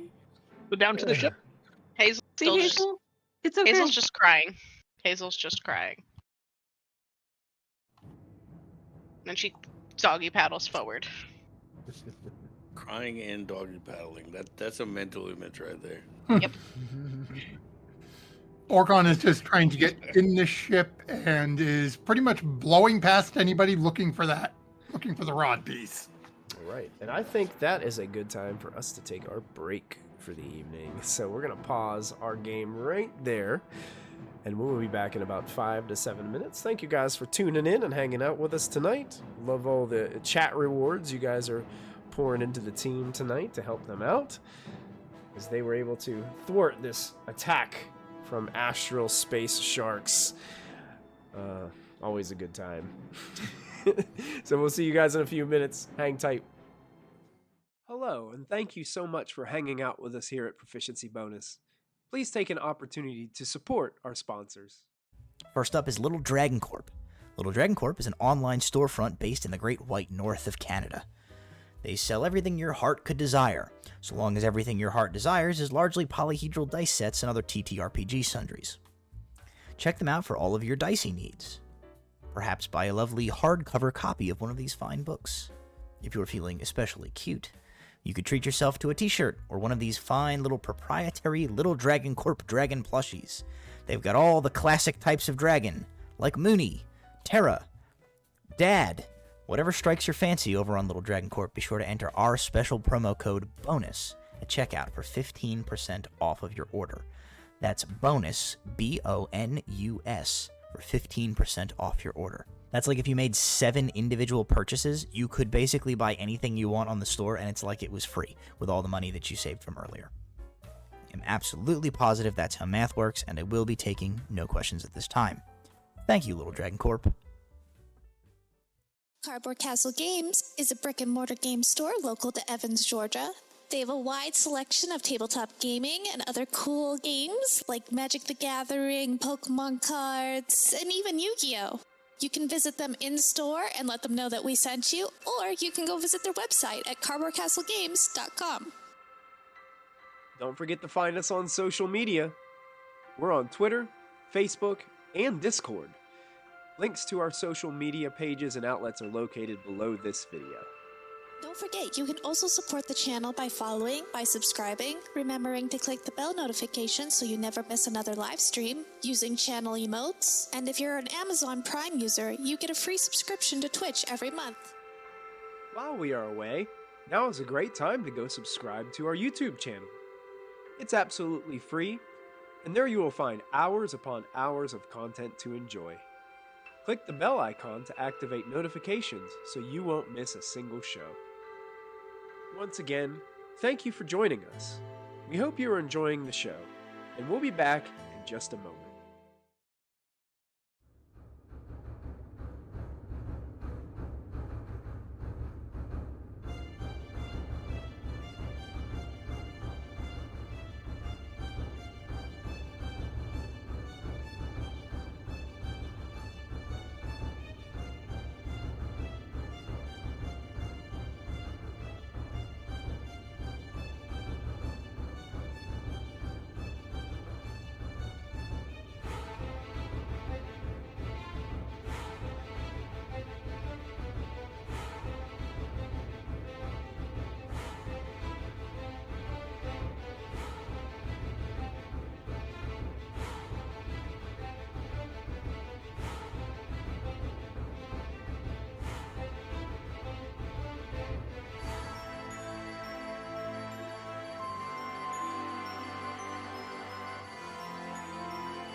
Welcome back, everybody. I have moved you guys to a different portion of the map. I'll shift ping you to it. As you guys have... Orcon, you probably would have reached this place a little bit before everyone else got here.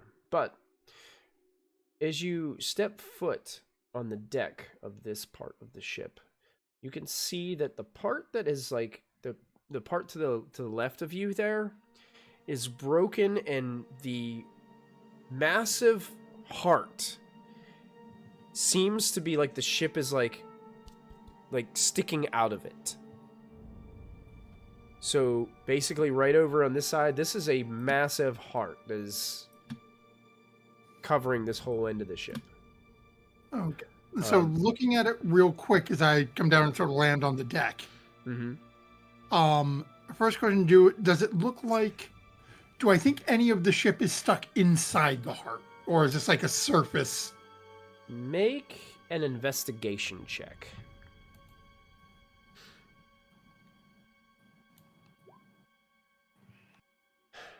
It looks as if the ship, like, pierced it and went into it. So, crap, that means there's going to be stuff. Bollocks. I can't just teleport! You do see that there's a set of stairs right here that leads to, like, I don't know the exact, like, terminology. Maybe it's written here. It's like the forecastle deck that, like, there's, like, steps that go up, and there's just, like, a small area above. We're kind of like... basically, it's like it's at the like very front of the ship. Right. So there's that little part where kind of people would go to, like, look out there. But you don't see anything up there. It's just like a flat deck area with like a mast that sticks out of the center. You do see that there are steps right here that are leading down, and there's a door in front of you. There's also this massive, what looks to be a broken mast that's kind of blocking this area. It's just, and it also pierces the heart on that side. Okay. Do I hear any noises, voices, anything on the other side of the door I'm near? Actually, with your passive perception, you can hear there is someone. Sounds like someone's inside this room. To you. Okay. Stick up my horn in my hand, so I've got that up by my mouth. I'm just going to open the door and see who's in there. Okay, you try to open it, and the door is locked. I mean, you could try knocking. Odd gracefully. And yeah, and about this time, down. probably the rest of the party joins you on the deck as you are fiddling with the door. I descend like this.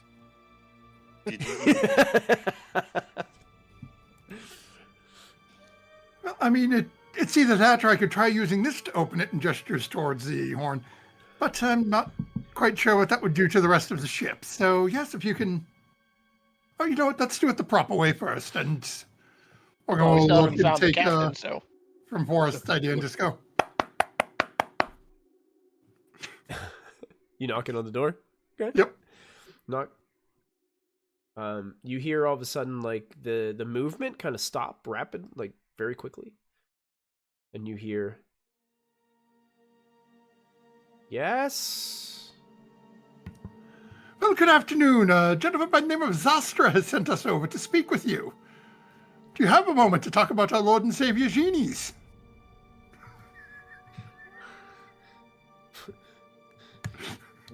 What? Will you please just open this door? Zastra sent us over. You hear the door unlock, and the door opens slowly, cautiously. And inside, you see a woman who looks like this. Show to everyone. She has one wing upon her back, covered in white feathers. She has these bright, sparkling blue eyes. And she also has a prosthetic leg. And she's standing there with just like kind of like the crack of the door. Zestra's alive? Yes, quite a few of them are actually. Yeah, him, Figaro, Siritz. We met quite a few of them over in the stern section. We did. And they're all okay. Yes. Well, now they are. They're better off than you. You got one leg and one wing. Can I call you lucky? She kind of smirks. No, this is the one-winged angel. Are you going to let us in, or are we just going to talk through the doorway? It depends. I'm not sure I can trust you. What do you want me The rest to of go the fetch your crew other is leg? safe? How do I know that they're safe? I'm gonna show her the emblem Figaro handed to me from earlier. How do I know you didn't kill him and take that from him? It would be weird that we knew to present it to you. You got moxie. You got 2 arms. Proud of you. Yeah, but I'm missing something important. My other You're wing. like... You're Can we show her the journal? Think she cares about that? That belonged to what are you somebody? missing? Selena's gonna come across as a serial killer. These are sketches of everybody I've ever killed. I think Selena meant she meant the her captain's journal. notebook that we found earlier. Oh, that journal. Okay, different one. No, My I've been Odd now Come appears on, the there's- serial killer. I've been busy trying to make some repairs on my other wing. Got damaged in the crash, and And Orgon's going to gesture towards Forrest. Well, I'm sure he can assist you with this, and I'll take a look at your ship and see if there's anything I can do to help. I mean, I could certainly patch up any wounds that still remain, but regrowing a wing's a bit beyond me. oh, Have we decided? we're well beyond that. This is something I've had built for myself. Oh, a prosthetic wing. Yes. Hazel will finally peep up from the back of the group and will say in Celestial to her, "You said you were missing something.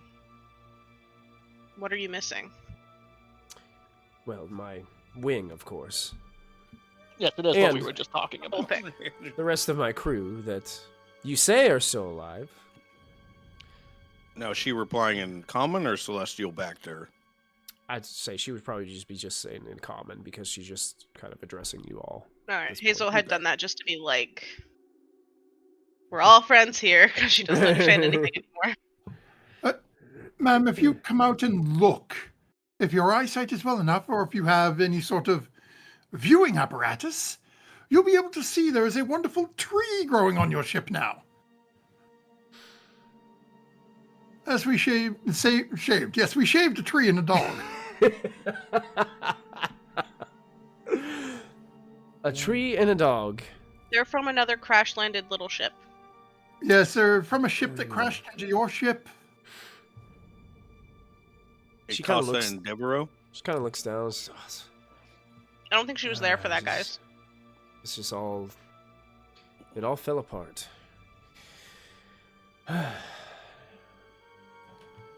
We're standing on the front end of a ship. Yes, it did all fall apart. We were doing quite well. We were helping people in the multiverse.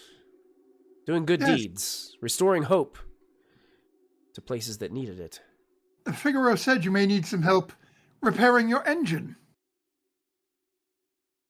Engine. Yes, your power source that allows you to open portals. He told you about that.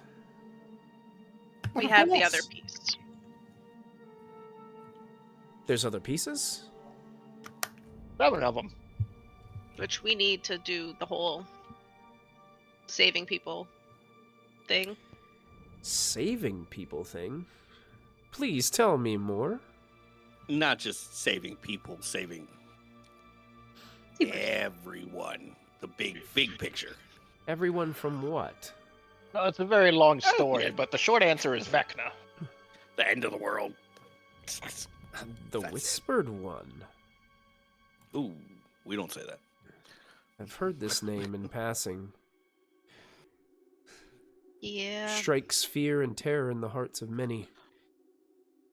I'm one of them. While they're having this conversation, Orkon is sending Swift downstairs to look and try to find where this is. Okay, perfect. I'll take Swift downstairs, and I will shift ping you downstairs. And you don't see anything on this side except for,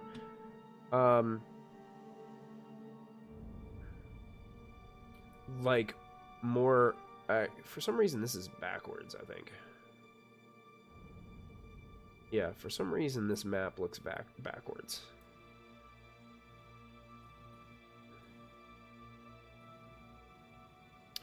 Yeah, you see double doors. That's it. He'll open it. Oh, no, he won't open them. They appear to be locked. They are not locked. You open them. And you can see that the back of this ship here is busted open, and it looks as if it's leading into the heart. Great.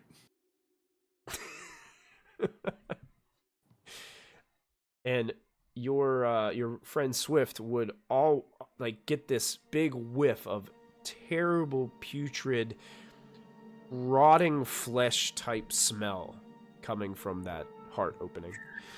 Okay. Close the door. Need a cardiologist. Let's go back to town and find one. So he'll just feel that. He'll just let Orkon know that mentally. Okay. Sure.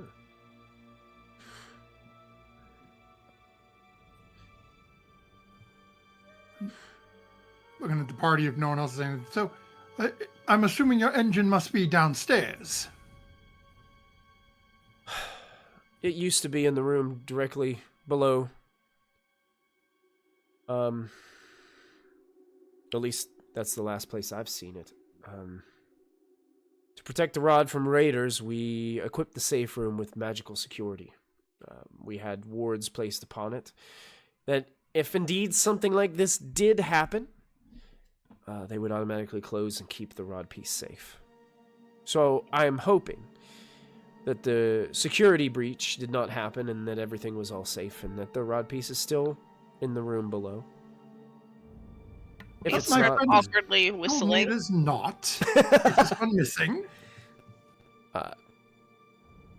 you know for a fact that it's missing. I did an oops. Yes, my small friend is downstairs searching right now. He did find an opening into what appears to be an entranceway into the heart that you've crashed into. That's terrible. Yes, it's horrifying because now, due to your incompetence, we have to go wander around a rotting organ. Morgan's just gonna start walking away. Just turns around and walks away. She was thinking about saying something, and you walked away. Like, it's just gonna look from It's him. not usually to quite her. like that. Don't know what's gotten over him. I think he got bit too many times by the flying sharks because it's That my might have something to do with it, yes. I'm gonna roll an insight check to see if she, when he mentioned the ship crashing into the heart, if it was a look of surprise, like she hadn't known that she was attached to the heart this entire time. No, it appears from your 21 insight, it appears that she knew. Like, she probably wasn't staying in this room the whole time. Just kind of like the others, you get an idea, like, there's so much danger around here that everybody was just afraid to do anything, and it looks like she's lost, like, this ship has taken a lot of damage. It looks like she even got maybe a little bit hurt in the process because her wing was broken and stuff like that. So, may have taken them a lot of time to kind of recuperate, heal, and get back to where they could even make any attempts, but it's been difficult with all the creatures and Ilrin on the other part of the ship causing all the problems and the Grell nest on the other part. So it's not that she didn't know, it's that she wasn't sure what to do about it. But she looks at you guys as you guys are talking and as Orkon walked away and she's, you guys need to be careful. I've tried my best at avoiding exploring around Havok. I guess in fear of, well, if the remnants of magic, the arcane nature of this divine entity, was able to bring down my whole ship, what could it do for little old me? I feared for my safety, but I do want to warn you that I've seen some type of serpentine monster emerge from time to time from the divine heart. Havok is dying, but Havok still lives. Do you hear that? Can you tell us more about this serpent? I didn't get a good look at it. I did make a sketch, and she goes over and grabs like a piece of paper off the desk. And do you remember? Do you guys know the traditional picture of the Loch Ness monster that you always see? That's basically what she holds up. This is what I could see. Nessie. Thankful. Great. There, some kind of check we can make to see if we might know what that is. Yeah. You can make a check, sure. Make I guess a history check. This one would be made with disadvantage, though. Ah, fair. Right, nope, other one. I already failed. 11 and 21. Yeah. Oh, that was brutal. 18. 18. That's better than me. Forrest, probably with you're a paladin, right? You have paladin as part of your class. Yes. What was your background again? Whenever you for a paladin. I mean, basically just like, it's not like is it something very religious, or is it something more divine in nature kind of thing? I don't know what your background is. Like, it'd be acolyte, sailor, whatever. Oh no, my background was noble, so it wasn't like Noble. directly tied to that. So you probably have heard sometime, or you probably have read somewhere that anything that's having a slow death like this, anything that is organic and living can sometimes manifest these parasites. There might be something parasitic within Havok that is living off of the dying flesh of this massive divine entity. Oh, I don't know exactly what it is, but it would have to be quite large and quite powerful to be feasting on a dead god.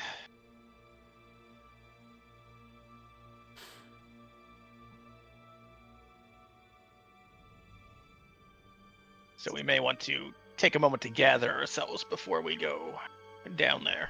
Orcon's already gone. You guys don't see Orcon, right?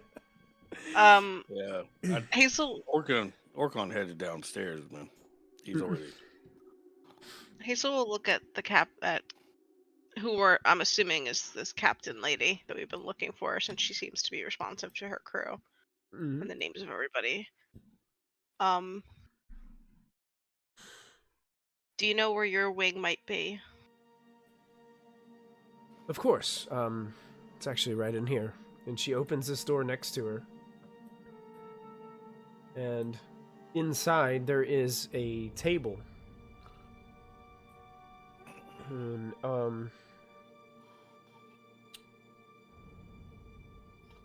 it has it looks like some kind of wing-shaped contraption.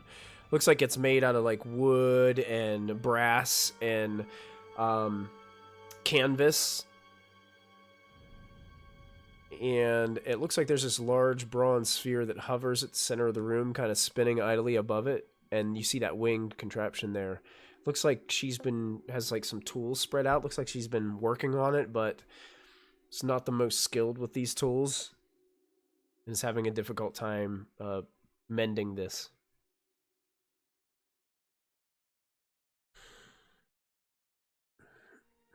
See, my forte is theoretical studies, not so much practical engineering. Can't apply theories.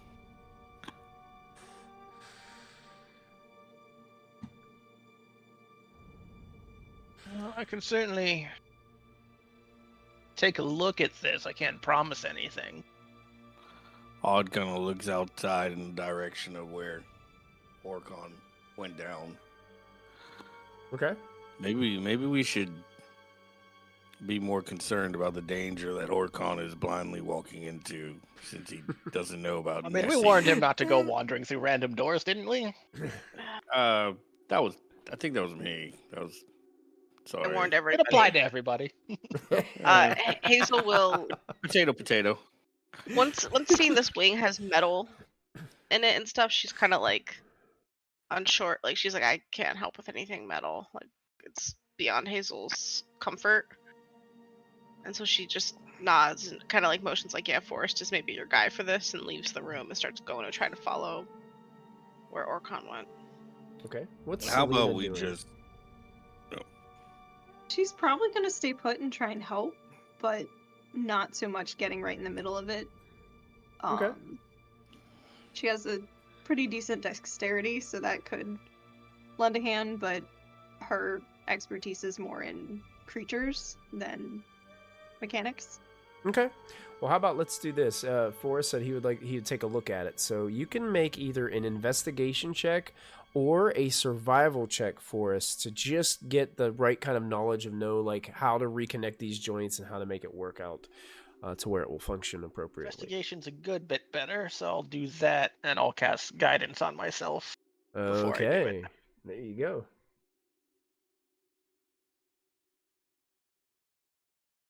So 22 plus a D4. A D4. So 24 total. 24. Oh yeah, and with this, like you're starting to think, wow, yeah, you know what? I see this. A lot of piece little is joints sticking backwards. together. Yeah, it's like she's tried to put it together, but she's putting all the pieces together wrong. You can see exactly how they're supposed to be assembled. Like one of them's backwards, one of them is kind of turned a little bit, so it's not sticking in the right spot. You feel like if you spent like about 10 minutes working on this, that you could probably put it together with Selena's help, maybe even quicker. I think I can fix this. Can someone make sure Orcon doesn't wander into the heart in the next 5 to 10 minutes?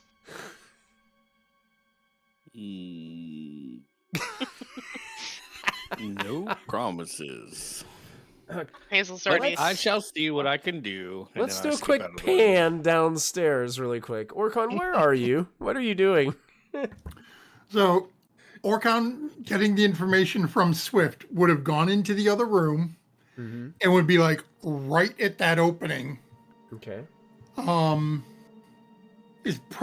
Given the stench, he's probably gone into his pouch and he's got his mask out over his nose and mouth, so he doesn't have to smell it. Well, I'm going to tell you this, Orcon. You can smell it through your mask.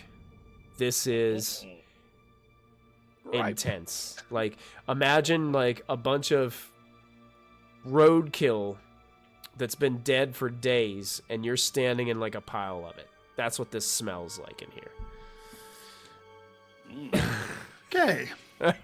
With that knowledge, Orcon is going to cast Prestidigitation Okay. and summon a sensory effect, a little scent of fresh mint right on the right in between his nostrils. Lasts for an hour. Robert says in chat they don't make that smell at Yankee Candle. No, they don't. Gosh. God.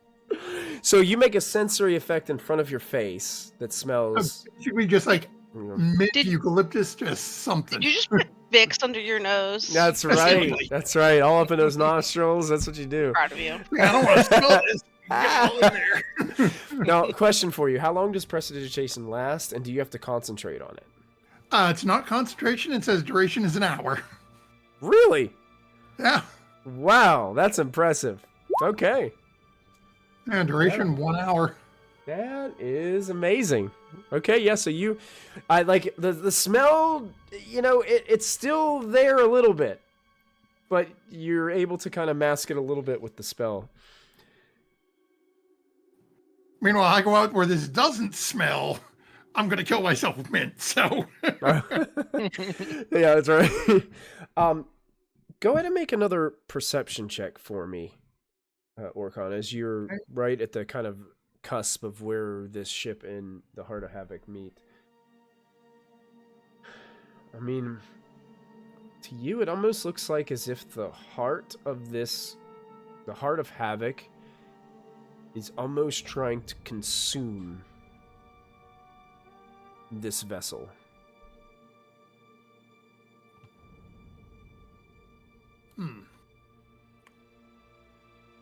Okay. And I'll let you sit on that knowledge for a moment as we pan back upstairs. Odd and Hazel, are you guys going downstairs? Yep. Okay, so I will move you downstairs. You can see that the doors are shut. No Orcon.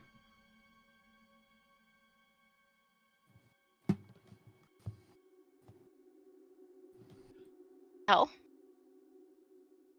And Hazel looks under whatever is in this room. It's a bunch of just broken crates and sailing equipment and gear. They're just like spread out everywhere. Shipwrecked materials. Hazel goes over to the door and knocks on it. Okay. Who is it? I call from behind her as I come down the stairs. I glare at her. I glare at Odd over my shoulder, like, what are you? Stop it. No, I I look Orcon, around. As you're I don't you're see looking, Orcon.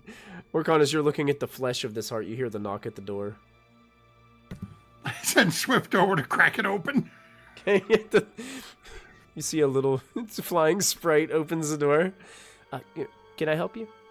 Swift. Oh, right. Come in. Hazel goes in and just looks at Orcon like, dude? It's eating the ship. You walked through doors without backup. Again! No, I didn't. Swift was here. Yep. Whole time. If the heart is eating a ship, no offense to Swift, what do you think it's gonna do? To Swift and to you. No offense taken. This is why we're friends, Swift. Odd just kind of enters the room behind Hazel. Hey guys, what do we do? Oh, what is that smell? Oh my god! What is Hazel is not bothered by the smell at all. For the record, Hazel's perfectly fine in this room.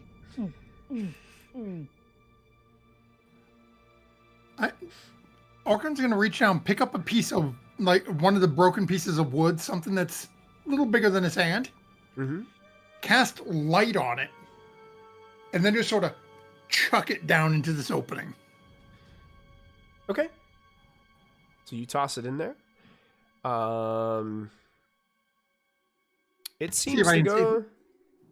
Yeah, it seems like you can see an inner chamber in there. One of the chambers of the heart. And it looks like there's a bunch of I guess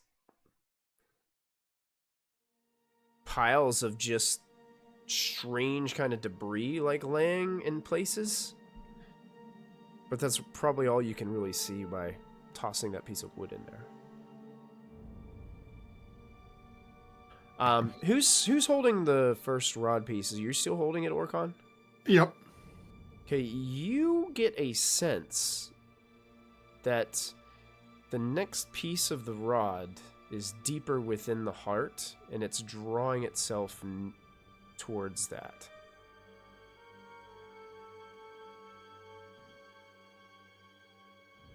I hate that chat just pointed out that Vic's Vapor Rub follows the D&D naming conventions for spells. It's true. From behind the two of you, you can smell You can smell a slight whiff of sandalwood as I cast elementalism and create a 5-foot square of scented smoke, and I'm just sitting here in the smoke, just letting it billow around me. Very nice. Orgon's gonna look over at Hazel. I can feel the rod. It is right in front of me. We just have to go grab it. Hazel is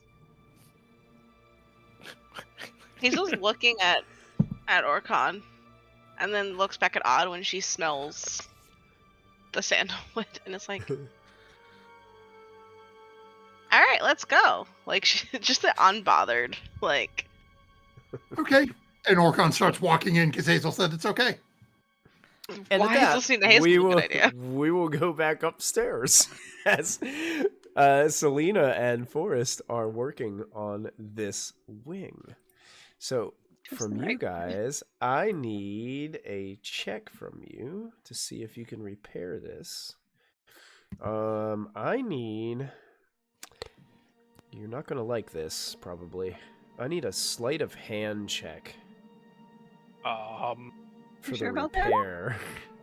I was gonna say, I'll give Selena the aid action on that one. I was gonna say you would make it with advantage because Selena's helping you.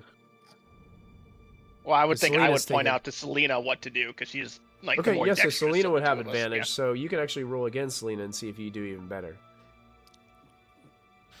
No. No? Yeah. Not quite. So with a 21,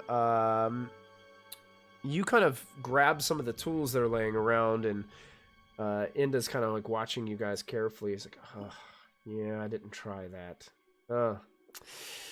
You see, I would have never thought about doing that.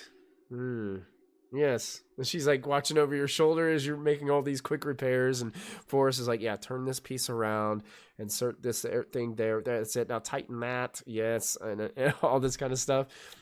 After about those 10 minutes or whatever, you feel like you kind of hold the wing up, Forrest, and you got it like functioning a little bit to where it kind of has these like cords and cables that are attached to it that kind of make it function like a wing.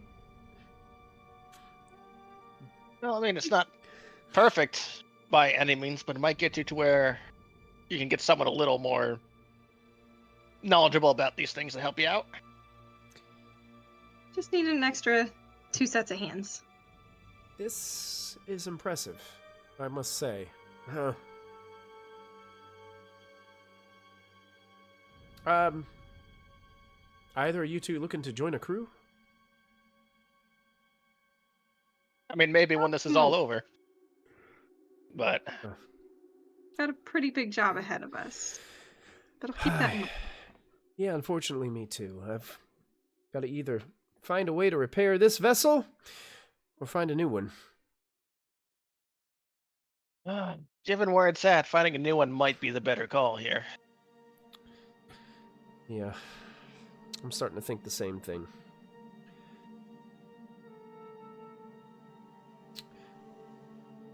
Where'd the others go? Oh, Downstairs, I I think? have no idea. You better go find them. Would you like to be a lookout for us? In case you see that thing again? Will we go search for them? Of course. She kind of starts to like tighten the other wing on with these like kind of belt leather straps around her chest and waist. She goes into the room and you see her pull up this sword and a scabbard, kind of puts it around her waist, and also grabs a ring off of the kind of broken nightstand at the side of her bed and takes the ring and slides it onto her finger. I'll keep a lookout. Yeah. Appreciate it. Do you have a name for this thing? If you see it, you can call it out. Chupacabra. I did not name it. Would you like to name it? What is something absolutely horrifying and terrifying that we can call out that everybody will know what we're talking about? Holiday. Taxes. Door. Door. Or Door. All right, I will shout that if I see anything. I was kidding. Too late. We do have a bad history with opening doors, so it's not exactly wrong. Taxes. Snake door. Door taxes. I'd just like to point out, Orkon's not opening a door. He's walking into an open cavern into a heart. Yeah, there we go. You had to open a door to get to that section. that's why Hazel's not concerned, because we opened the door and there was no problem beyond the door, and now it's just open to her. So she's like, "This is fine." See, Orkon didn't open the door. Swift did. So it's all Swift's fault. Yeah, I didn't give Swift the temporary hit points, so he wasn't there for the whole speech. Yeah, guess he's got an excuse. Inda goes ahead and she unsheathes her sword as she's kind of like walking out towards the front of the deck. And do either of you speak Celestial? I do, yes. You do? So you don't, Selena, so you don't understand that. She says something, and all of a sudden the sword bursts into flames. And you can hear, she said flame on in Celestial as she was walking out. And it's a short sword too, so it's almost the exact same thing as Selena has. A little bit different in design, but...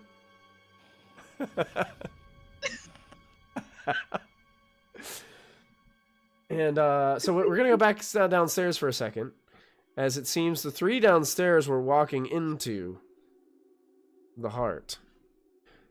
For just Was a Odd moment. coming with us? Was Odd Closed coming the door with? and left us. Yeah, I'll with you. Unfortunately, Alright. good thing it's a cantrip, so I can continue making like puffs of smoke as I go. Yeah, how Little long does it? choo-choo How long train. does that last? Let's see here. For each cantrip cast, it is. Doesn't say. It just says instantaneous. Lingers for 1 minute. 1 minute. The scent, So, the smoke scent lingers for 1 minute. so are you making it so you're every minute you're casting it? Oh, okay. yeah. I'm tossing it up. It's sandalwood, mahogany teak wood, bourbon from Bath and Beyond. Oh, sorry. Or, And every time you censor cast that it, out. they're right beside him. No. Use this spell. Prestidigitation lasts an hour. Mhm. It's much easier to maintain. I'm not gonna risk it. I'm not gonna risk it. So, Hazel, I got a question to ask you. What is making it to where that smell does not bother you or affect you? Do you have a mechanical ability, or is this just something that would be a character type thing? I think this is a character thing for Hazel. She's traveled through a few places in her history and has been around a lot of weird, bad, gross stuff in her years. Mm-hmm. So she's just kind of like nonplussed by the smell Now- of like decay and rot. So normally I would say that would be cool, but this is not normal decay. This is divine / arcane mixture of this. So breathing this foul air, as soon as you go into it and breathe it, Mhm. you have the poison condition. It's fine.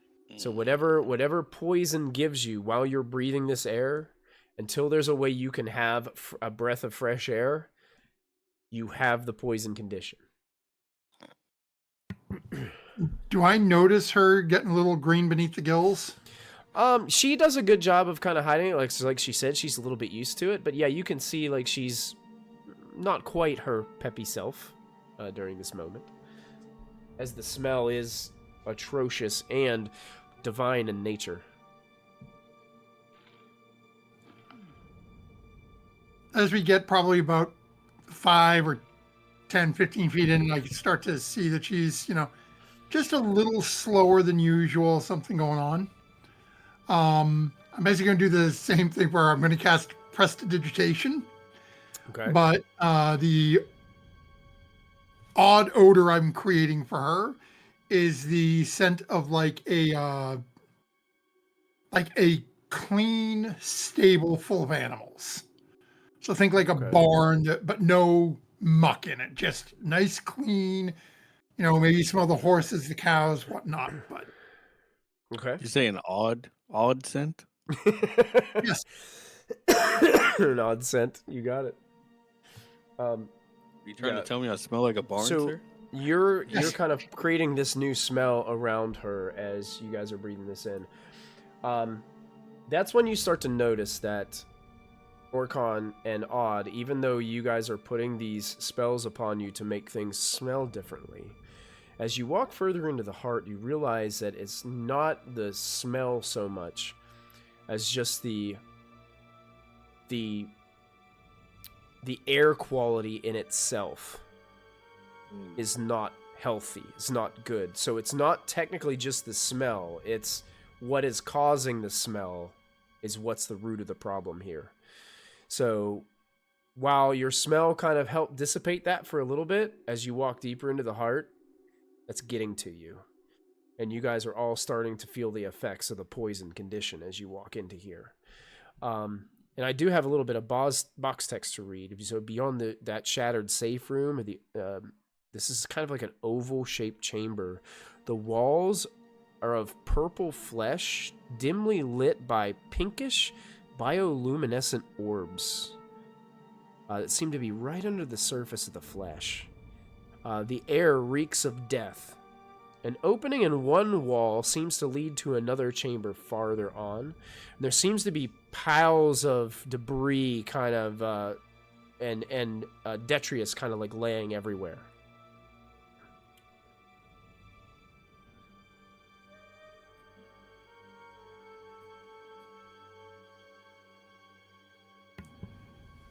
Do we see anything that looks like the diagrams from the journal we flipped through?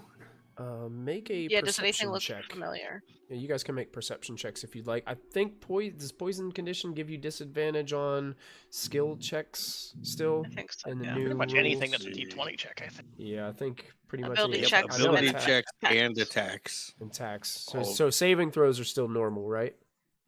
No, ability check. Oh, well, saving throws, yeah, but ability checks and Yeah, so attack you roll. guys would have disadvantage on your perception checks, but you can go ahead and make them.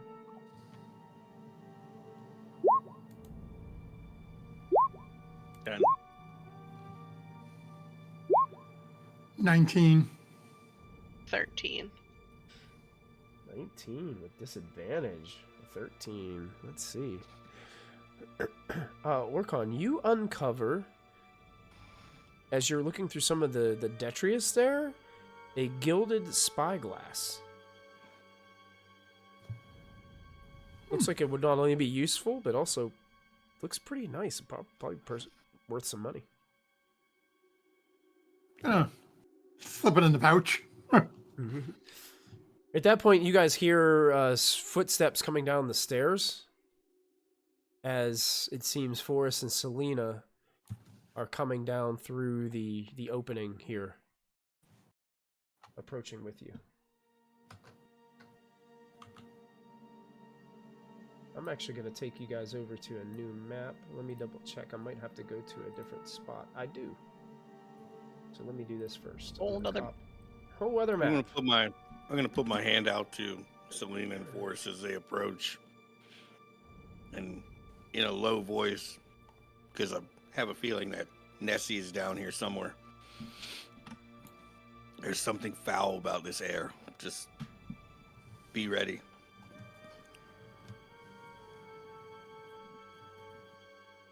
We know there's something down here. We'll have to keep So- an eye out. Selena and Forrest, as you get close, like, you can smell this terrible smell as well. And I don't know if there's anything you guys would do about the smell, or there's anything you can do to avoid the terrible air quality in here, but... I mean, best I can do is press a digitation like the others. Yeah, you can see it'll work at first, but once you start to get into here and the air quality just changes, you're still breathing that terrible air. So... The only thing I would do would be to light an incense stick, but I think that just might make it worse. Because I think prestidigitation is only a sensory effect, so I don't think it's going to Yeah. actually clean the air. Right. It's just going to make it smell nice for... Actually, Pretty much. I think it can clean like surface objects, but I don't know about Didn't someone have that like changing the air quality. that necklace we found in the crypt? Is anyone using that? What necklace? The necklace of adaptation, something like that. I don't know. I Do you don't guys have? remember. Does anybody have it written down on their sheet or anything? I don't think I do. You do, Orcon. You were the one who found it, and it is a necklace of adaptation, and we found it back in September. So like pre. I believe it's all of attunement this. anyway, so if you're not attuned to it, it won't do anything here. Yeah, it might be an attunement item. Okay, yeah, so that's probably why I don't have it marked down, is because I've already used all my Haven't- attunement yeah. slots. Hmm. Oh, but It's like- now that you say that- Basically meant for this kind of environment. Don't you hate it when you go on an adventure and you have the wrong things attuned? I don't think any of my spells do anything here, unfortunate. Yeah, I have a spell that I don't currently have right now that would have been really great right now, and I'm a little bit annoyed. Inset sticks are the only thing I got, and that just make it worse. More smells on top of smells. Yep, I got nothing. Oh, we're just gonna keep moving around, keep looking for more like debris and whatnot, trying to find that rod piece. Okay. Yeah, does the rod As- piece tell him which way to walk? Yeah. Yeah, it's just telling them to keep on. It's kind of just leading you farther and deeper in, Orcon, as you're leading the way. You can see as you walk through this kind of smaller chamber here, to the right of you, it looks as if there is a Valve? looks like, yeah, kind of like a heart valve there that seems to be covered in debris, and it looks like it's kind of like closed. It looks like you may be able to like force it open, but as you come around the corner, no. you can see in there. The walls and the floor of this massive chamber alternate between gray petrified stone and also flexing muscle and flesh as you guys are in the heart, clinging to I the would ceiling.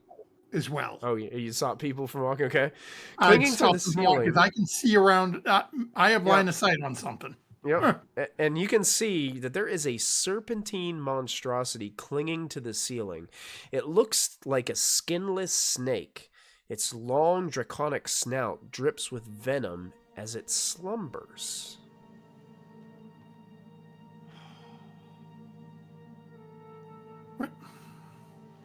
No, Do I see? noises, I think.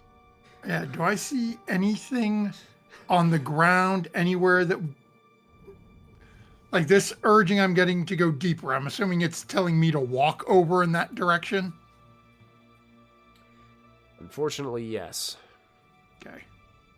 Morgan's going to turn very quietly to the group. I can attempt to be quiet and go up and look for it, but there is a rather large. I'll show you guys a picture. Here's what it looks like. Oh no. I think it's a Spiking Loch tapeworm. Ness.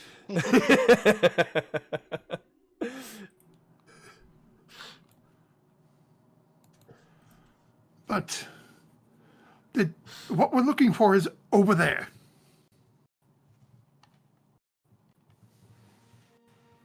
I mean, Um, if you think you can be quiet and sneaky, and then if it goes wrong, we run in and attack it.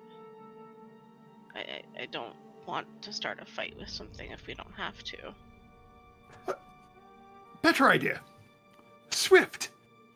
Make yourself invisible and go see if that item's over there for me. Yeah, sure, I can do that. So you see him like just kind of vanish, invisibility, and I would like you to do me a favor. On Swift's character sheet, I would like you to make a stealth check with advantage. Okay. Watching Swift as he goes, because I can still see invisibility. Wait a second. It would be a normal roll because I think Yeah, if he's Swift would poisoned. be poisoned as well. So even with invisibility, that would bring it to a regular Let roll. me see if he's. Yeah, he's You got think- nothing. It's still a 19. That's still pretty good. Swift, you watch him move. He flies over. Well, you can't see him. You just sense him. And how far away can he speak to you telepathically? 100 feet. Oh yeah, so he'd be able to speak to you. And you hear in your mind, he's like, it's kind of warm in here. There's kind of like black sludge all over the floor, but I don't see no rod piece. Bollocks, where the I mean, bloody hell is like- it? Remember where the first piece was. it's not like the rod piece could have just naturally rolled all the way in here. Something had to drag it in, and that's the only thing in here. It might be Yes, in but I feel that means we're possession. going to have to deal with it. Well, When Orcon says we have to deal with it, Hazel looks at everybody and just says, "Do we want to bring up my healing friends and take care of all of us?" The I'm not worried anything you do right now is going to wake it up. We'd have to back Well- away slowly first. Perhaps. I'm already at full health, so I'm okay. Also, I'm pretty sure personally, Orcon's but- the only one that's hurt. Yeah. I- I can just bump him then. Well, he's going to sort of look towards the group a little bit, and well, we really haven't had much time to talk and get to know each other at this point. But gonna move his cloak around a little and pull out a very familiar-looking lantern. We can take a quick stop inside, perhaps have a conversation for a few minutes, and if we spend a mere 10 minutes, I mean, we should all be right as rain. Mm. I mean, that sounds like a good idea, but should we do it here or back on the ship? I What would if it say wakes just back up? around the corner. We would be in the lantern. I mean, no, I can't say that because I don't know. Nothing. Zip. If we all go in there, can Swift keep an eye out and still speak to you in your head from I- outside? Do not believe so, as we would technically be on different planes of existence. That A does count. different plane of existence means that we would be out of reach of this creature, so we should be safe wherever you're Well, planning unless it on eats the taking lantern. us. The lantern is unguarded. That is correct. Ooh. What if it eats the lantern? But if we just set it around the corner, if it damages the lantern, it just would eject us. Or I'm just here's saying, another just a little thought, bit further you can back, all there's an go into angel the that would lantern. watch the lantern for us. I was gonna say you can all go in the lantern, and I'll just keep watch because I'm fine. I think he wants to have a private conversation with all of us. That won't Is that- wake this thing. Is that what you want, Orkin? We can do that, or I just figured it would be a way to pass the time, but Oh, mechanically, I'm okay. if 10 minutes is a short rest in the lantern.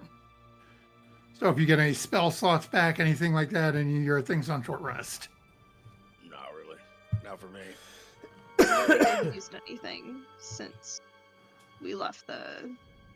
Yeah, and I don't need to roll any hit dice. I think I'm okay for now. Okay. It's really you're the hurt one, so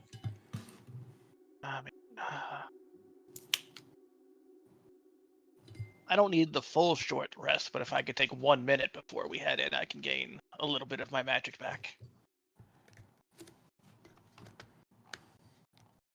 I can get some stuff back if we rest, but I don't need that right now. Then seems we just take a minute then. Yeah, let's do that back around the corner. His force continuously like pulling everybody back around the corner. All You just, get like, a stretching. message in your mind there, Orcon. What am I supposed to do? If you can, keep looking. Just keep searching around in there. We're probably going to have to deal with this big thing on the ceiling in a few moments, but I mean, all that's here is this like pool of black sludge. I don't really want to look in there. Do you really want me to look in there? Not if you don't want to. I don't want to force you to do something you don't want to, but we may need to. It's disgusting. Looks Yes. gross. How about this? We won't make you do it. We'll deal with this creature, and then we'll just have Odd go swimming in the goo. Okay, there's a big rock over here. I'm just gonna sit on this rock. Enjoy.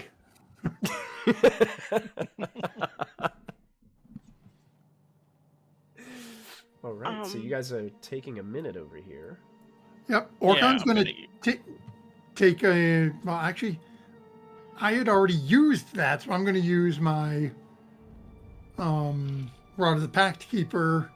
That's only an action, and I get 1 spell slot back from that. So. Yeah, and I'm going to use my magical cunning feature to restore my expended pact spell slot.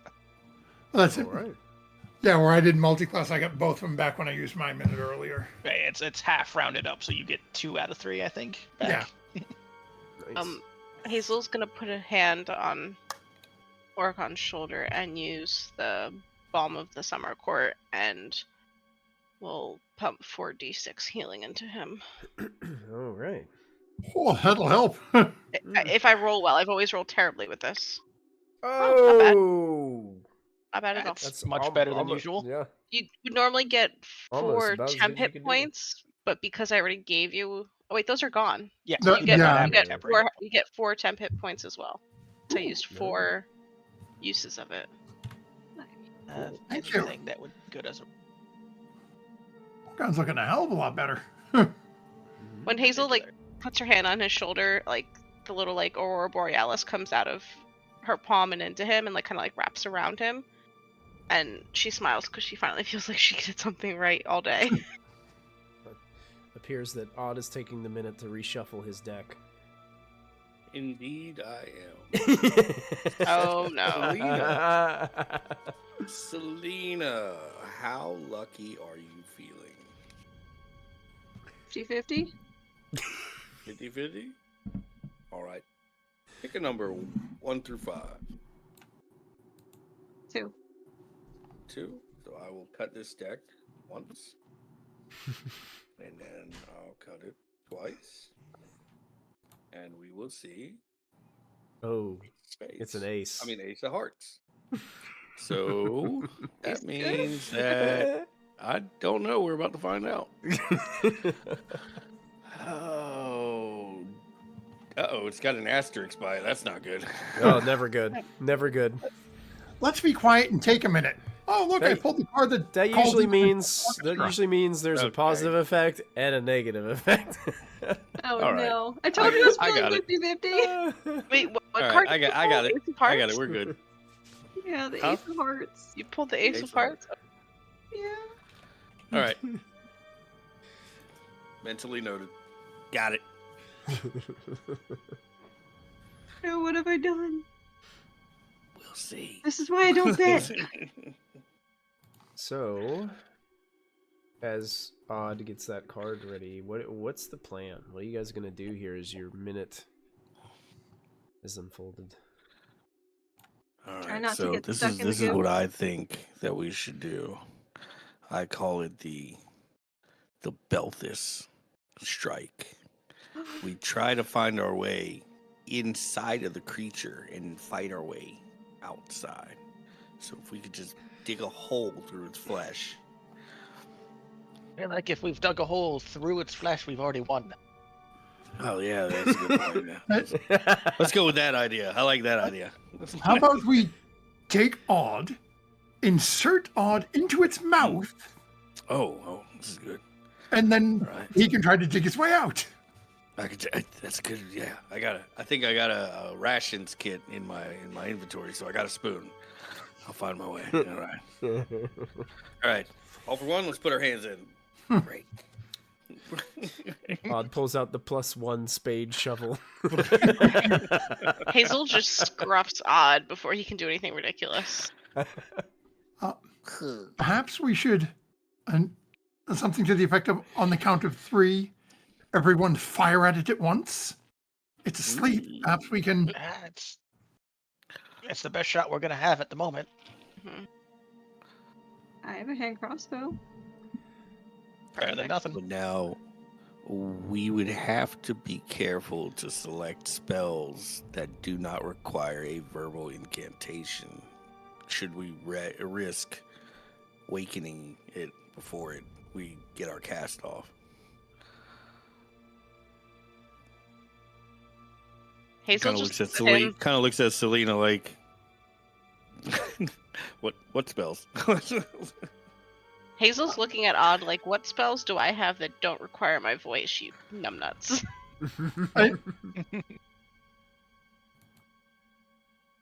I mean, I do have one that doesn't require my voice, but it will only affect you, because you're the one 5 feet away from me. Yeah, I've got a couple things that don't require words, but gotta be right next to it to do them. Well, let's Speaking go of- hug a parasite. Let's go. Speaking I'm of, not good at stealth in the best of conditions, and these aren't exactly the best of conditions. I can try casting a spell on it that will leave it blinded and deafened. It does have a verbal component, though. So it may wake it. Right. Might still Do we be our try best way it? to start this. Hmm? I mean, we can try. I mean, if we all are casting spells at once, and it's gonna get her, and Selena shoots her bow, and if Forrest is planning a spell or a physical attack, we'll see. But it will be awake in a moment, so should we I don't spread think- out? we gotta get close to it first, or close enough for our spells. There. I do see multiple openings, so yeah, we could technically Yeah, we could spread out kind a of little be in bit. different areas. Yeah. Shall we move forward, position ourselves? A little bit. Get too close. All right. No, I'm not a little bit. That's Selena. Selena's a little bit. Thanks. Okay, Another shoot, Hazel, I'm gonna tell you, I immediately need a stealth check from you and Odd. I already got one. You will be at a disadvantage, and that's It sleight will of hand. be disadvantage in that sleight of hand. That's right. Oh, oops. All right. Same 18 bonus for and, you either way, so. 18 and 23. Hazel's a problem tonight, guys. Do I need to make one where I'm heading over to? Yes, and Selena would also need to make one where she's at too. Forrest is the only one that doesn't need to make one yet. I was gonna say, Forrest, where do you want to go? I can go on the other side of Odd. If I move forward, it's going to hear me. I'm gonna wait. Fair. Well, I'm the one that I has mean, the armor. Hazel's already got out a bag of chips, and Yeah. Well, So, Hazel, what would have caused your sound to happen here as you're approaching? If the thing snored too loud, she probably would have just jumped because she's having a bad day. And actually, I will say that Orcons and where was Selena's second roll? Oh, I didn't. She go hasn't made the first. second My roll bad. yet. Oh yeah. Go ahead and make a second stealth because you have disadvantage because of Woohoo. the poison. Oh. So Just fully Selena's trips. and Orcon's, yeah. Selena probably does a nosedive like right into the flesh of this, and this creature just immediately eyes shoot open, and you hear. Wait, it was on the ceiling though, right? It was, but you woke it up. when he said flesh, I think you meant that creep that's all over the floor. Yeah, the And- flesh of the heart. Like you guys are in a fleshy Mm. room. Yeah. I need you guys I to all pictured the click on your creep from tokens. And roll some initiative. Yeah, that's pretty good. Yeah. Oh my gosh, Hazel's having a night. Selena's not doing much better Oh, on initiative. jeez, yeah, that too. We might be in some trouble here, folks. I'm gonna spend a game master reroll to reroll my initiative Oh, come on! Don't because I don't like that. I don't like that initiative. Stumpy. this is for you, Stumpy, right here, buddy. This is your reroll. Let's see how it goes. We've got a bunch of things too, don't we? Oh, much Yeah. better. Much better. I Can think we I'm gonna use add. Can inspiration be used on initiative? Yeah, it doesn't matter. good question. I mean, I you don't could know. always do a reroll. We got to play a reroll. Yeah, initiative's essentially just a dexterity check, right? I would let Yeah, you use them if you want to dexterity use them on ability the check. initiative roll. You guys got a lot of stuff. If you'd like Anyone to mind use if I burn one trying to get up Oh, ahead of I this guy? think sorry, I a few didn't of mean to you do should that. do it. Yeah. Jesus, I messed it up. Sorry. What were you originally? 21. But yeah, it doesn't matter. Okay. I Well, can change it. I changed it. sorry, did I say 21? I meant 2023. 23. I'm gonna burn a. Let's see. We've got a. Burn what you want, man. D12 is the I'm one that gonna has the burn a best chance. D12. I'm gonna see if I can get ahead of this thing. Okay. Yeah, even with a D12, I can't get ahead of it, so I'm not even So gonna burning bother. a D12. Okay, so that's one of the 5 D12s. Please roll high. 5. Nope. So that's gonna That's put you a at 20. 20.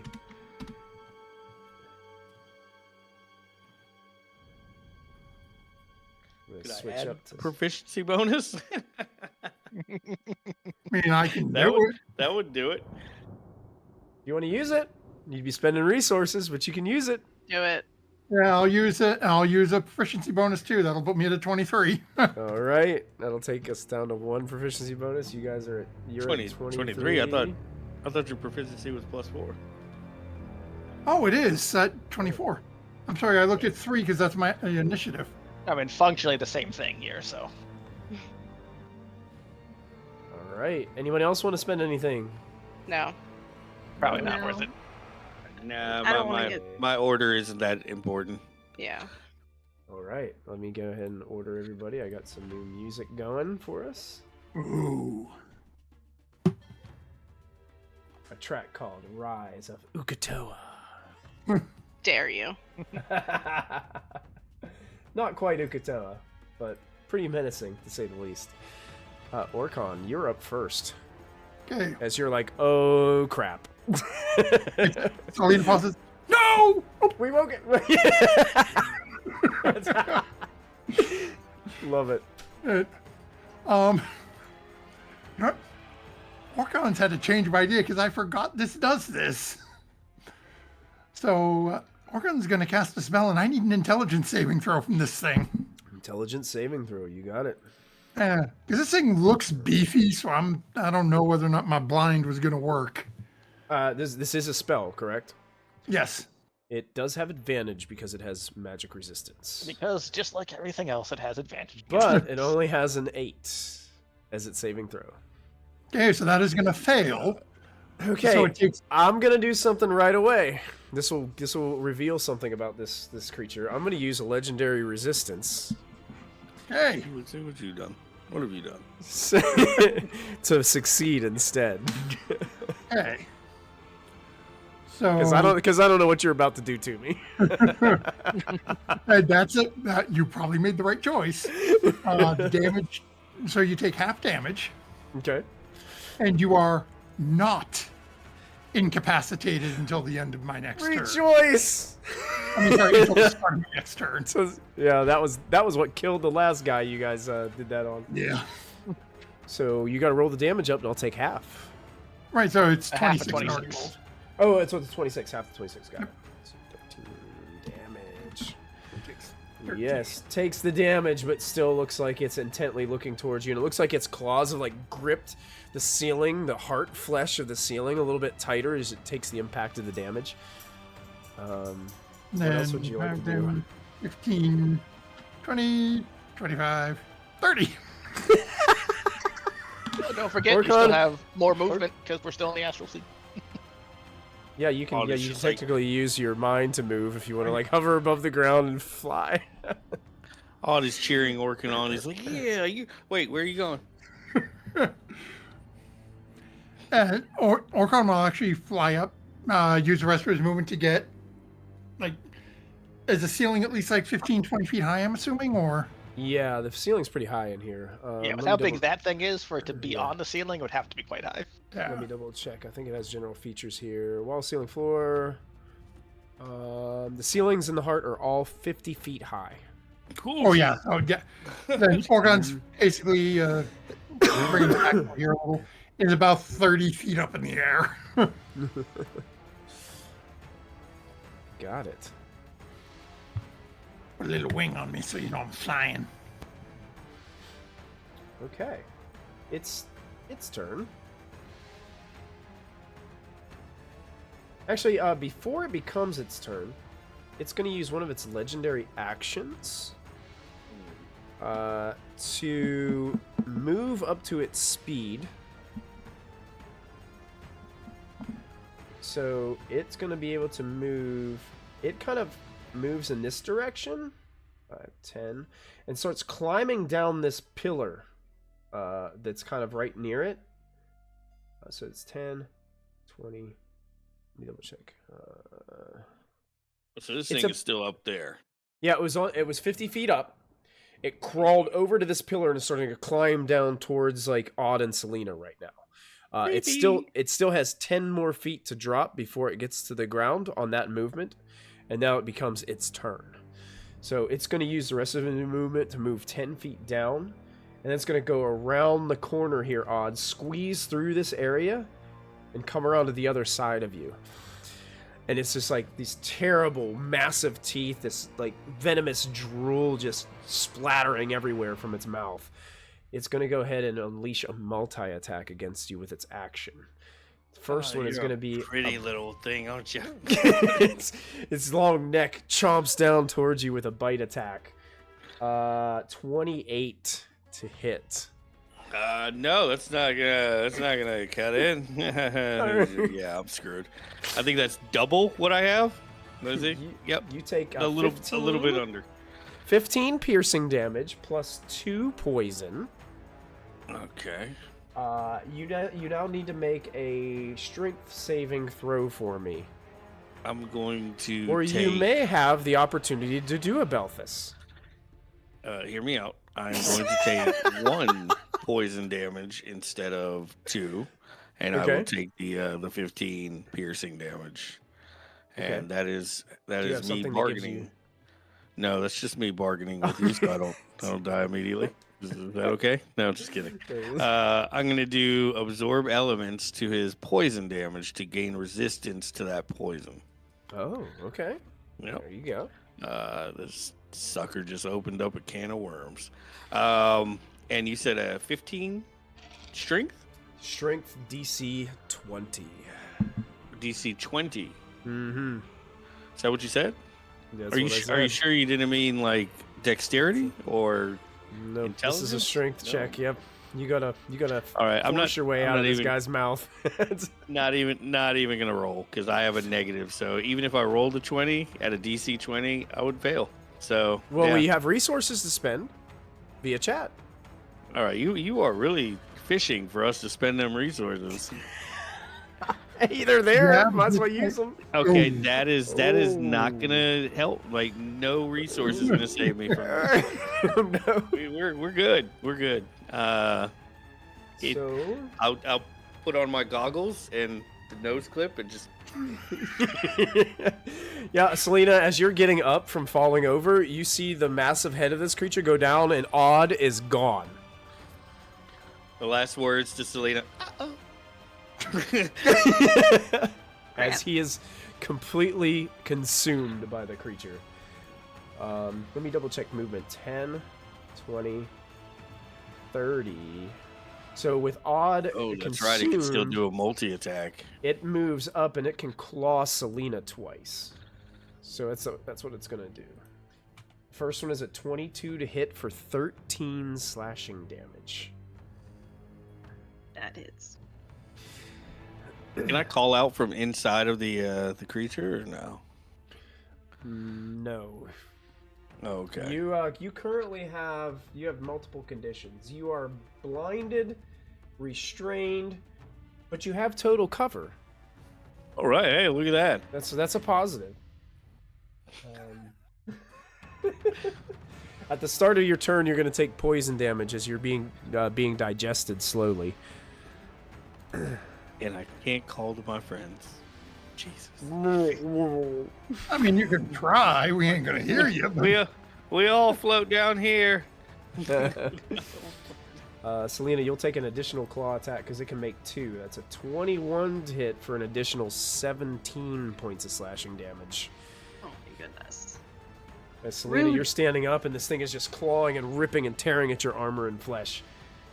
And it just lets out this terrible roar that echoes as its neck goes back and forth, and you can see a bulge of what used to be odd is like slowly being swallowed down the neck of this creature. And that's where we're going to end this episode of Vecna, Eve of Ruin. Oh, so it gets a turn, but none of us? I see how it is. Why would you do this to me? Well, it's Yeah. 10:03. If we get into You massive could've just let combat, it it's going to take sleep. us forever. I love ending episodes on cliffhangers. So, well done, everybody. Well done. We'll see how Right. you do. Why did you put it in the brain? So, real quick before we go, somebody could post a Discord to chat. Join the Discord. Keep an eye out for this Christmas giveaway that we're going to coordinate. Oh yeah, And absolutely. Don't forget to add your Definitely. proficiency bonus. No, I'm kidding. That's You doing the sign off tonight, Dave? You can add your proficiency bonus, but it ain't going to help that 2 on your strength save. It would sound more like this.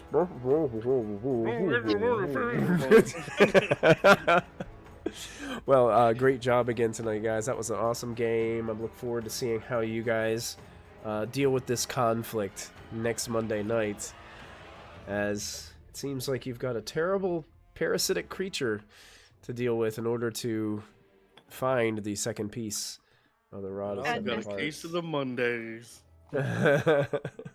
I am going to do a little. Here's what I'm going to do. I'm going to do like a soft sign off tonight, and then we're going to launch a raid because we've got some viewers in chat, and I'm going to share the love with another channel here tonight. So don't forget to add your proficiency bonus, everybody, and we'll see you next time.